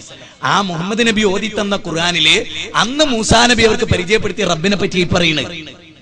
അപ്പൊ അവരൊക്കെ പരിചയപ്പെടുത്തിയ ലോകത്തിന്റെ സിട്ടാവിനെയാണ്, അല്ലാതെ ഏതെങ്കിലും ഒരു ഗോത്രത്തിന്റെ ദൈവത്തെയല്ല. ഒരു ഗോത്രത്തിന്റെ ദൈവത്തെയല്ല, ലോകത്തിന്റെ സിട്ടാവിനെ. തുടർന്ന് വീണ്ടും അദ്ദേഹം വിശദീകരിച്ചു കൊടുത്തു. ഖാല റബ്ബുൽ മശ്രിഖി വൽ മഗ്രിബി വമാ ബൈനഹുമാ ഇൻ കുൻതും തഅഖിലൂൻ. മൂസാ അലൈഹിസ്സലാത്തു വസ്സലാം വീണ്ടും പറഞ്ഞു, സൂറത്തു ശുആറ 26-ാം അധ്യായം 28-ാമത്തെ സൂക്തം. ഉദയസ്ഥാനത്തിന്റെയും അസ്തമയസ്ഥാനത്തിന്റെയും അവയ്ക്കിടയിലുള്ളതിന്റെയും രക്ഷിതാവത്രേ അവൻ. ലോകനാഥൻ, ലോകൈകനാഥൻ, അവനാണ് ഞങ്ങളുടെ സൃഷ്ടാവ്. ഇനി നിങ്ങൾ ആലോചിച്ച് നോക്കൂ, സൂറത്ത് ആൽ ഇംറാൻ 51 ഈസാ നബി പരിചയപ്പെടുത്തിയ റബ്ബാര. ഇന്നല്ലാഹ റബ്ബി വറബ്ബുക്കും ഫഅബ്ദൂഹു ഹാദാ സിറാത്തും മുസ്തഖീം. നിങ്ങളുടെ ദൈവവും എന്റെ ദൈവവും ഏകനായ ദൈവമാണ്, അവനെ മാത്രമാണ് ആരാധിക്കേണ്ടത്. അതാണ് സിറാത്തുൽ മുസ്തഖീം, അതാണ് ചൊവ്വായ പാത. ഇനി എന്താണ് റബ്ബ് എന്ന പദം ഉൾക്കൊള്ളുന്നത്? നിങ്ങൾക്കറിയാം, മഹാനായ ഇബ്രാഹിം നബി അലൈഹിസ്സലാത്തു വസ്സലാമിനോട് മലിക്കുൽ ജബ്ബാറായ റബ്ബ് പറഞ്ഞു, ഖാല ഓ ഇബ്രാഹിം, ഇദ് ഖാല ലഹു റബ്ബുഹു അസ്ലിം, ഇദ് ഖാല ലഹു റബ്ബുഹു അസ്ലിം ഖാല അസ്ലംതു ലിറബ്ബിൽ ആലമീൻ. ഓ ഇബ്രാഹിം, താങ്കൾ മുസ്ലിം ആവുക. ഇബ്രാഹിം നബി മുസ്ലിം ആയിരുന്നില്ലേ? ആയിരുന്നു. പക്ഷേ സമ്പൂർണ്ണ സമർപ്പണത്തിന്റെ ഒരു മാതൃകയാകാനാണ് ഈ പറയുന്നത്. ആ മാതൃക. എന്നിട്ട് അദ്ദേഹം പറഞ്ഞതോ, ഖാല അസ്ലംതു ലിറബ്ബിൽ ആലമീൻ. റബ്ബുൽ മുസ്ലിമീൻ എന്നല്ല, റബ്ബുൽ ആലമീൻ. വർഗീയതല്ലാത്തൊരു വിശ്വാസട്ടത്. ഇത് ഓതുന്നൊരു മുസ്ലിമിന് വർഗീയത തെല്ലുണ്ടാവില്ല. വർഗീയത തെല്ലും ബാലേട്ടനെ കാണുമ്പോ സഹതാപേ ഉണ്ടാവുള്ളൂ, ദേഷ്യല്ല. ഞാൻ ഇന്നലെ എറണാകുളം ജില്ലാ സമ്മേളനത്തിലായി. പല ആളുകൾ സമ്മേളനത്തിൽ പങ്കെടുത്തവർ ഈ സദസ്സിലുണ്ട്. ഞാൻ എറണാകുളം ജില്ലാ സമ്മേളനത്തിൽ ഇന്നലെ രാത്രി ഒരു മനുഷ്യന്റെ 10 മിനിറ്റ് നേരമുള്ള ഒരാശംസാ പ്രസംഗം കേട്ട് ഞാൻ കരഞ്ഞു. ദീർഘമായി എനിക്ക് പൊട്ടി കരയാൻ തോന്നി. ഒരു സംഭവം അദ്ദേഹം വിശദീകരിച്ചത് കേട്ടപ്പോ, ഡോക്ടർ സുബൈർ അന്ന് മെഡിക്കൽ ട്രസ്റ്റ് ഹോസ്പിറ്റലില് അദ്ദേഹം കേഷ്യാലിറ്റിയിലെ പ്രഗത്ഭനായ ഡോക്ടറാണ്. നല്ല ഒരു ദീനി പ്രബോധകനാണ് അദ്ദേഹം. ഒരു സംഭവം പറഞ്ഞു, ഞാൻ നിങ്ങൾക്ക് വേണ്ടി പങ്കുവെക്കുകയാണ്. എറണാകുളം ജില്ലാ സമ്മേളനത്തിൽ വരാത്ത മുഴുവൻ ആളുകൾക്കും വേണ്ടി ഞാൻ ആ വാചകം പങ്കുവെക്കുകയാണ്. അദ്ദേഹം സൗദി അറേബ്യയിൽ ജോലി ചെയ്യുന്ന കാലം. സൗദി അറേബ്യയിൽ ജോലി ചെയ്യുമ്പോൾ ഗൾഫ് രാജ്യത്ത് പോയ ആളുകൾക്കറിയാം, അറബി കുട്ടികൾ നമ്മളെ പോലെ മുണ്ടെടുത്താല് ചീമുട്ടെറിയും, കല്ലെറിയും, പലതും അവർ ചെയ്യും. കുസൃതി കുട്ടികളാണ് അവര്. എന്ത് ചെയ്യുന്നു അറിയോ? ഒരു ഫുട്ബോളിന്റെ ഒരു പന്തിന്റെ കേസ് 1-2 മാറ്റിയിട്ട്, ആ കേസ് മാറ്റിയിട്ട് അവരെന്ത് ചെയ്തു? അതിനുള്ളിൽ കരിങ്കല്ല് നിറച്ചിട്ട് അതിങ്ങനെ കാറ്റ് നിറച്ചിട്ട് അവരെന്ത് ചെയ്തു? റോഡിന്റെ മധ്യത്തിൽ അവിടെ കൊണ്ടുവച്ചു. എന്തിനറിയോ? അതുവഴി വരുന്ന ഇന്ത്യക്കാരാരാ വരുന്നത് നോക്കിയിട്ട് ഓലെ കൊണ്ട് ആ പന്ത് അടിപ്പിക്കും. കുട്ടികളെ പറയുമ്പോ എല്ലാരും ആ പന്ത് നിങ്ങളുടെ അടിക്കണം എന്ന് പറയും. അപ്പൊ കുട്ടികളെ പറയുമ്പോ അതടിക്കല്ലോ. ഡോക്ടർ സുബൈർ എന്ന് പറഞ്ഞാൽ വളരെ നിഷ്കളങ്കനായ ഒരു മനുഷ്യനാണ്. ജീവിതം കൊണ്ട് ഇത്ര ധന്യമായ ഒരു വ്യക്തിത്വത്തെ ഈ അടുത്ത കാലത്ത് കണ്ടുമുട്ടാൻ നമുക്ക് സാധിച്ചില്ല. അങ്ങനത്തെ ഒരു മനുഷ്യൻ. ആ മനുഷ്യൻ ഈ കുട്ടികളുടെ സമീപത്ത് കുട്ടികൾ അവിടുന്ന് കളിക്കുന്നുണ്ട്. കുട്ടികൾ അവിടുന്ന് കളിച്ചുകൊണ്ടിരിക്കുമ്പോ ഇയാളെ റോഡിലൂടെ എങ്ങനെ വരിക? റോഡിലൂടെ വരുമ്പോ ഈ പന്ത് അവിടെ കിടക്കും. അപ്പൊ അവര് വിളിച്ചു പറഞ്ഞു, ഏയ് ഹിന്ദി വാല, അതൊന്നും ഇങ്ങോട്ട് തട്ടിക്ക. അപ്പൊ അദ്ദേഹം കുട്ടികൾക്ക് ആ പന്ത് കൃത്യസ്ഥലത്തെത്താൻ വേണ്ടിയിട്ട് അല്പം ഒന്ന് പുറകോട്ട് നിന്നു. നിങ്ങൾ ശരിക്കും ചിന്തിക്കണം. അല്പം ഒന്ന് പുറകോട്ട് നിന്ന് അദ്ദേഹം ആഞ്ഞടിക്കാൻ ശ്രമിച്ചപ്പോ ഒരു നിഷ്കളങ്കനായ കുട്ടി ലാ എന്ന് വിളിച്ചു പറഞ്ഞു. അറബിയിൽ ലാ എന്ന് പറഞ്ഞാൽ അരുത്, ചെയ്യരുത് എന്ന്. അദ്ദേഹം കാലിന് പുറകോട്ട് വലിച്ചു. ആ കുട്ടി വന്നിട്ട് പറഞ്ഞു, മനുഷ്യ, ഈ പന്തിനടിയിൽ കരിങ്കല്ലാണ്, ഞങ്ങൾ നിങ്ങളെ പറ്റിക്കാൻ വെച്ചാണ്. പക്ഷേ അങ്ങയുടെ നിഷ്കളത കണ്ടപ്പോ എനിക്കിത് പറയാതിരിക്കാൻ വയ്യ. ഡോക്ടർ സുബൈർ സാഹിബ് പിന്നീട് പറഞ്ഞൊരു വാചകം ഞാൻ എന്റെ മനസ്സിൽ തറച്ചിടുന്നു.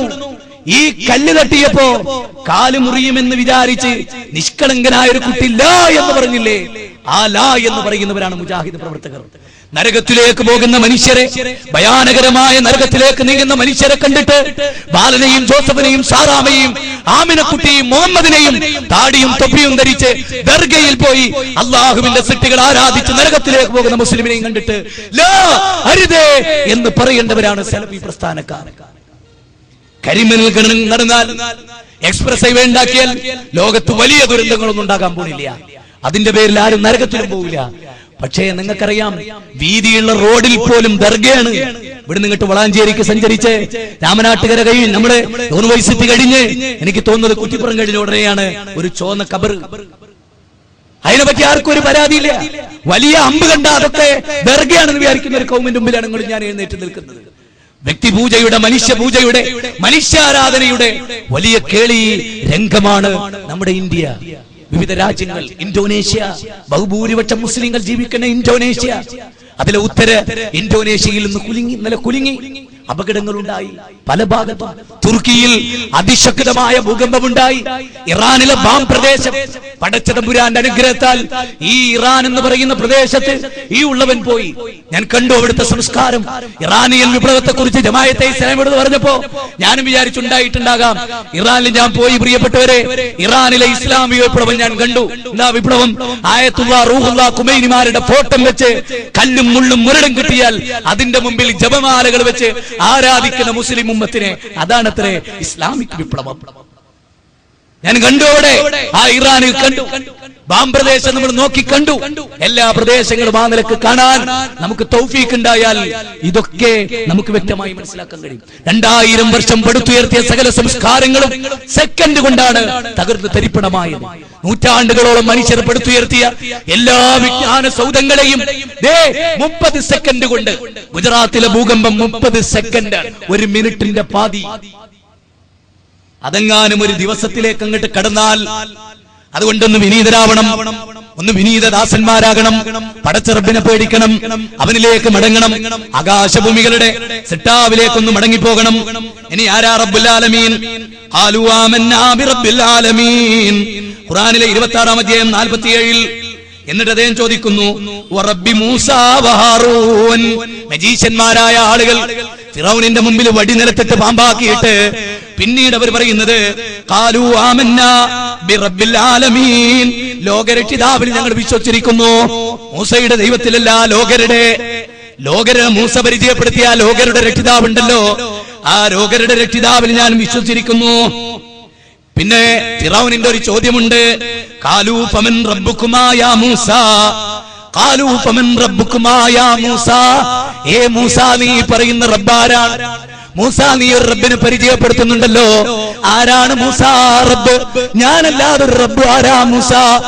ആ സമയത്ത് പ്രിയപ്പെട്ടവരെ, നൂറ്റാണ്ടുകൾക്ക് മുമ്പ് മൂസാ നബി കൊടുത്ത മറുപടി ഇന്ന് നേരം വെളുക്കുന്നവരെ വിശദീകരിക്കാൻ നിങ്ങൾ എനിക്ക് സമയം തന്നാൽ ആ റബ്ബ് എന്ന പദത്തിൽ മാത്രം വിശദീകരിച്ച് നേരം വെളുപ്പിക്കും ഞാൻ. ആ റബ്ബുൽ ആലമീൻ എന്ന പദം, അതുപോലെ മൻ റബ്ബുകുമാ യാ മൂസ, മൂസ നീ പരിചയപ്പെടുത്തിയ ആ രക്ഷകനാരാ? ആ റബ്ബ് ആരാണ്? അപ്പൊ അദ്ദേഹം പറയുന്നത്, റബ്ബുനല്ലദീ അഅതാ കുല്ല ശൈഇൻ ഖൽഖഹു സുമ്മ ഹദാ. റബ്ബുനല്ലദീ അഅതാ കുല്ല ശൈഇൻ ഖൽഖഹു സുമ്മ ഹദാ. എല്ലാ ജീവികളെയും സൃഷ്ടിക്കുകയും അതിനാവശ്യമായ വ്യവസ്ഥ ഏർപ്പെടുത്തുകയും എല്ലാ വസ്തുക്കളെയും സൃഷ്ടിച്ചിട്ട് അതിനാവശ്യമായ വ്യവസ്ഥ, അതിനാവശ്യമായ മാർഗദർശനം അത് നൽകിയവനാണ് എന്റെ റബ്ബ്. എന്തൊരു വാക്കാണത്! അല്ലാതെ സൗദി അറേബ്യയില്, അല്ലെങ്കിൽ തിരുവനന്തപുരത്ത്, അല്ലെങ്കിൽ വേളാങ്കണ്ണിയില്, അല്ലെങ്കിൽ വിവേകാനന്ദ പാറയില്, അതല്ലെങ്കിൽ മക്കത്ത്, അതല്ലെങ്കിൽ മദീനത്ത്, അതല്ലെങ്കിൽ ഇറാനില്, അതല്ലെങ്കിൽ ബഗ്ദാദില്, അതല്ലെങ്കിൽ ഏർവാടിയില്, നാഗൂറില്, അജ്മീറില്, മുത്തുപേട്ടയില്, ഗുരുവായൂര്, ഇതുപോലെയുള്ള പ്രദേശങ്ങളിൽ മനുഷ്യർക്ക് പോലും കൃത്യമായി തിരിച്ചറിയാൻ കഴിയാത്ത, തെളിവുകളില്ലാത്ത ഏതൊക്കെ ശക്തികളെ ആരാധിക്കലല്ല.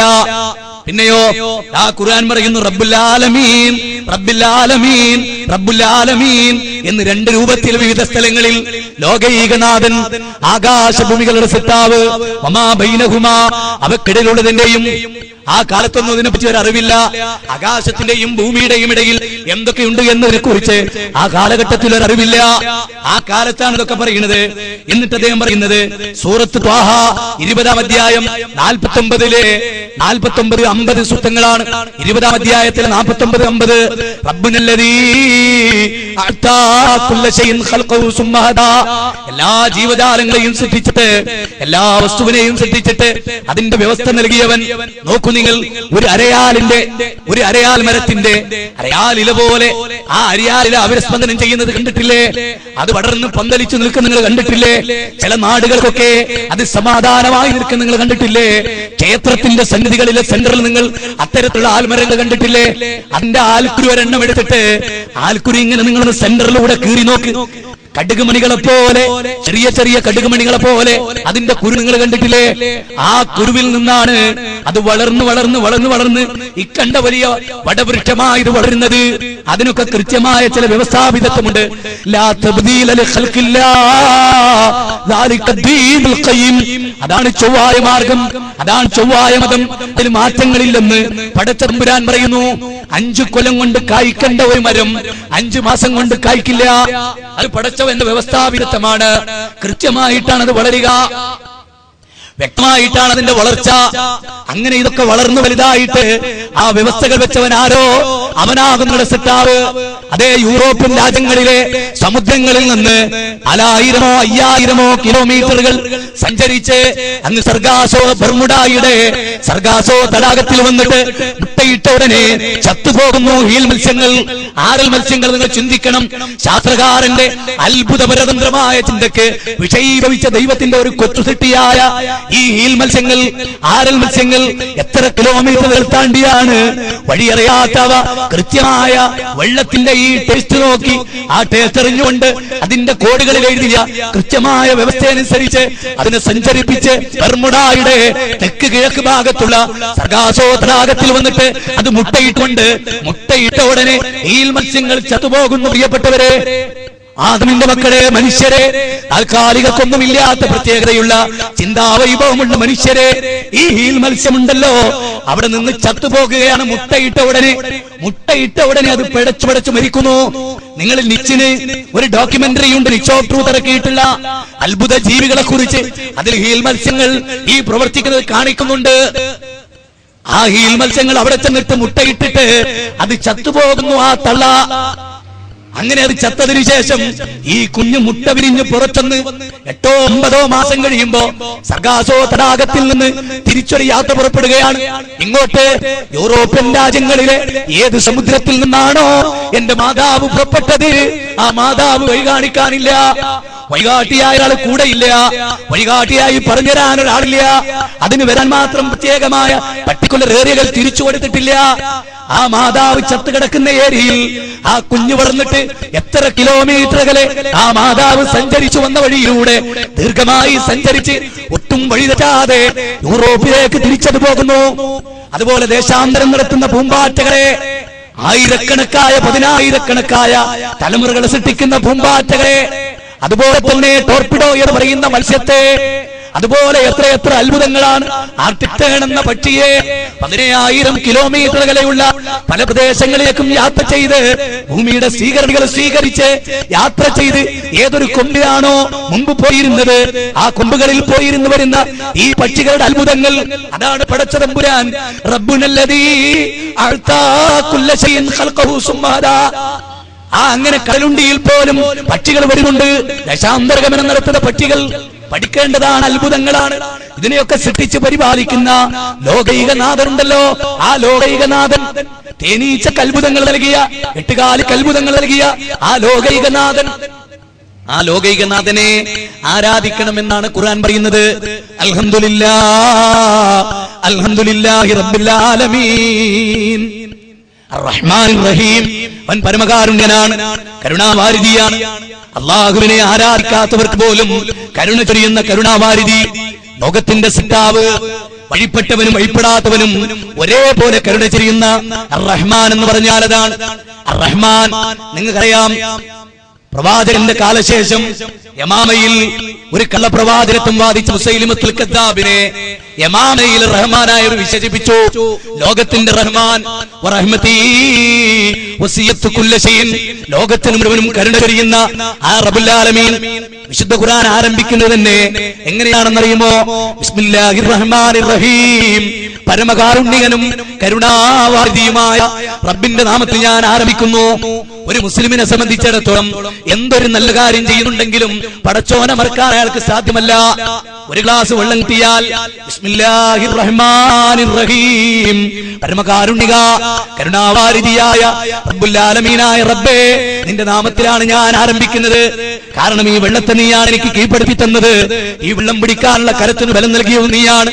ഈ വെള്ളം എനിക്ക് വിധേയതാക്കി തന്നതും നീയാണ്. ഈ വെള്ളം കുടിക്കാനുള്ള സാഹചര്യം എനിക്ക് ഉണ്ടാക്കിയതും നീയാണ്. ഈ വെള്ളം ഇറങ്ങിപ്പോകാനുള്ള സാഹചര്യം എന്റെ തൊണ്ടയിൽ ഉണ്ടാക്കിയവൻ നീയാണ്. അത് കൃത്യമായി എത്തേണ്ടെത്താനുള്ള സംവിധാനം അതും ചെയ്തത് നീയാണ്. അതുകൊണ്ട് നാഥാ, നിന്നെ എനിക്ക് മറക്കാൻ കഴിയില്ല. നിന്റെ നാമത്തിൽ ഞാനിത് ആരംഭിക്കുന്നു റബ്ബേ. മഹാനായ നൂഹ് നബി അലൈഹിസ്സലാത്തു വസ്സലാം അല്ലാഹു കപ്പലുണ്ടാകാൻ പറഞ്ഞിട്ട് ആ കപ്പലിൽ കയറി യാത്ര തുടങ്ങുന്നത് ബിസ്മില്ലാഹിർ റഹ്മാനിർ റഹീം എന്ന് പറഞ്ഞുകൊണ്ടാണ്. മഹാനായ സുലൈമാൻ നബി, ഈ സംഭവം നമുക്ക് കാണാം ഖുർആനിലെ 11-ാം അധ്യായം സൂറത്ത് ഹൂദിൽ കാണാം. ഇനി നിങ്ങൾക്ക് കാണണോ? സൂറത്ത് നംലിൽ 27-ാം അധ്യായത്തിൽ നിങ്ങൾക്ക് കാണാം. അവിടെ 30-ാമത്തെ സൂക്തത്തിലൂടെ പടച്ചതമ്പുരാൻ വിശദീകരിക്കുന്നു. ബിൽക്കീസ് രാജ്ഞിയുടെ കൊട്ടാരത്തിലേക്ക് മഹാനായ സുലൈമാൻ നബി ഒരു കത്തയച്ചപ്പോ ബിസ്മില്ലാഹിർ റഹ്മാനിർ റഹീം, അവർ മുസ്ലിം വീട് വിട്ടിറങ്ങുമ്പോ ബിസ്മില്ലാഹി തവക്കൽതു അലല്ലാഹ് ലാ ഹൗല വലാ ഖുവത ഇല്ലാ ബില്ലാഹ്, അല്ലാഹുവിന്റെ നാമത്തിൽ വെള്ളം കുടിക്കുമ്പോൾ ബിസ്മില്ലാഹിർ റഹ്മാനിർ റഹീം. അതുപോലെ വെള്ളം കുടിച്ചു കഴിഞ്ഞാൽ അൽഹംദുലില്ലാഹില്ലദീ അത്അമനീ വസക്കാനി വജഅലനീ മിനൽ മുസ്ലിമീൻ. ഒതു എടുക്കുമ്പോൾ ബിസ്മില്ലാഹ്, വാഹനത്തിൽ കയറുമ്പോൾ ബിസ്മില്ലാഹ്. എന്തൊക്കെ പ്രാർത്ഥനകൾ! അപ്പൊ ബിസ്മി കൊണ്ടാണ് ഏതൊരു നല്ല കാര്യം തുടങ്ങേണ്ടത്. എന്റെ പ്രിയപ്പെട്ട മുസ്ലിം സുഹൃത്തുക്കളെ, വെള്ളം കുടിക്കുമ്പോ ദൈവത്തെ പറ്റി ഓർക്കാറുണ്ടോ? ദൈവത്തിന്റെ നാമത്തിൽ നിങ്ങളുടെ മതം തുടങ്ങാറുണ്ടോ? എനിക്കറിയാത്തത് കൊണ്ട് ചോദിക്കുകയാണ്. വെള്ളം കുടിക്കുമ്പോ ദൈവമേ നിന്റെ നാമത്തിൽ എന്ന് പറയാറുണ്ടോ? അത് പറയാൻ സാധിക്കുമോ? ഒരാൾ വെള്ളം കുടിക്കുമ്പോൾ മൊയ്തീൻ ഷൈഖിന്റെ നാമത്തിൽ എന്ന് പറഞ്ഞാൽ ആ ആരാധന മൊയ്തീൻ ഷൈഖ് റഹ്മത്തുള്ളാഹി അലൈഹിക്കുള്ളതാണ്. ഒരാൾ മൃഗത്തിന്റെ കഴുത്തിൽ കത്തിവെക്കുമ്പോ അയാളുടെ നിയ്യത്ത്, അയാൾ ചൊല്ലിയത് ബിസ്മിയാണെങ്കിലും അയാളുടെ മനസ്സിൽ മൊയ്തീൻ ഷൈഖിനാണെങ്കിൽ അയാൾ മൊയ്തീൻ ഷൈഖ് റഹ്മത്തുള്ളാഹി അലൈഹിയെ ആരാധിച്ചു എന്നാണ്. ഗുരുവായൂരപ്പന് വേണ്ടിയാണ് ഒരാൾ ബലി നൽകുന്നതെങ്കിൽ, അല്ലെങ്കിൽ തൃക്കാക്കര അമ്മക്ക് വേണ്ടിയാണ് ഒരാൾ ബലി നൽകുന്നതെങ്കിൽ, ചോറ്റാനിക്കര അമ്മക്ക് വേണ്ടിയാണ് ഒരാൾ പശുവിന്റെ കഴുത്തിൽ കത്തിവെക്കുന്നതെങ്കിൽ അത് ചോറ്റാനിക്കര അമ്മക്കുള്ള ആരാധനയാണ്, ദൈവത്തിനുള്ള ആരാധനയല്ല. പണ്ട് കാലത്ത് പലപ്പോഴും നമ്മള് ഇടവഴികളിലൂടെ നടന്നു പോകുമ്പോ രാത്രി വീടുകളിൽ നിന്ന് ശബ്ദം ഇങ്ങനെ കേൾക്കും. ശബ്ദം കേട്ടാ വീടേതാ തിരിച്ചറിയില്ല. അപ്പതാ ഒരു വീട്ടിൽ നിന്ന് മൊഹിദീൻ ഷൈഖേ രക്ഷിക്കണേ എന്ന് പറയുമ്പോ ഇടവഴിയിലൂടെ നടന്ന മനുഷ്യൻ മനസ്സിലാക്കുന്ന ഒരു മുസ്ലിമിന്റെ വീടാണ്. തൊട്ടപ്പുറത്തുനിന്നാണെങ്കിലും ദൈവമേ രക്ഷിക്കണേ എന്ന് പറഞ്ഞാൽ ഉടനെ മനുഷ്യൻ മനസ്സിലാക്കുന്നത് കാഫിറിന്റെ വീടാണ്. എന്തൊരു വൈരുദ്ധ്യമാണ്! യഥാർത്ഥത്തിൽ ദൈവമേ രക്ഷിക്കണേ എന്ന് പറഞ്ഞ ബാലേട്ടനാണ് യഥാർത്ഥ മുസ്ലിം. മൊയ്തീൻ ഷൈഖേ രക്ഷിക്കണേ എന്ന് പറഞ്ഞവനാണ് കാഫിർ. കാരണം എന്താ? ദൈവമേ രക്ഷിക്കണേ എന്നത് പ്രാർത്ഥനയാണ്, അത് ദൈവത്തോടാണ്, ഇടയാളന്മാരില്ലാത്തതാണ്. അല്ലാഹുവിന് നമ്മൾ മലയാളത്തിൽ കൊടുക്കുന്ന പരിപാടിയാണ്. അപ്പൊ ആ പ്രാർത്ഥന ദൈവത്തോടാണ്. നേരെ മറിച്ച് മൊഹിദ്ദീൻ ഷൈഖ് ദൈവത്തിന്റെ ഒരു കേവലം അടിമയാണ്, കേവലം അതീവ ദുർബലനായ അടിമയാണ്. ആ അടിമയെ വിളിച്ച് പ്രാർത്ഥിക്കാൻ പാടില്ല.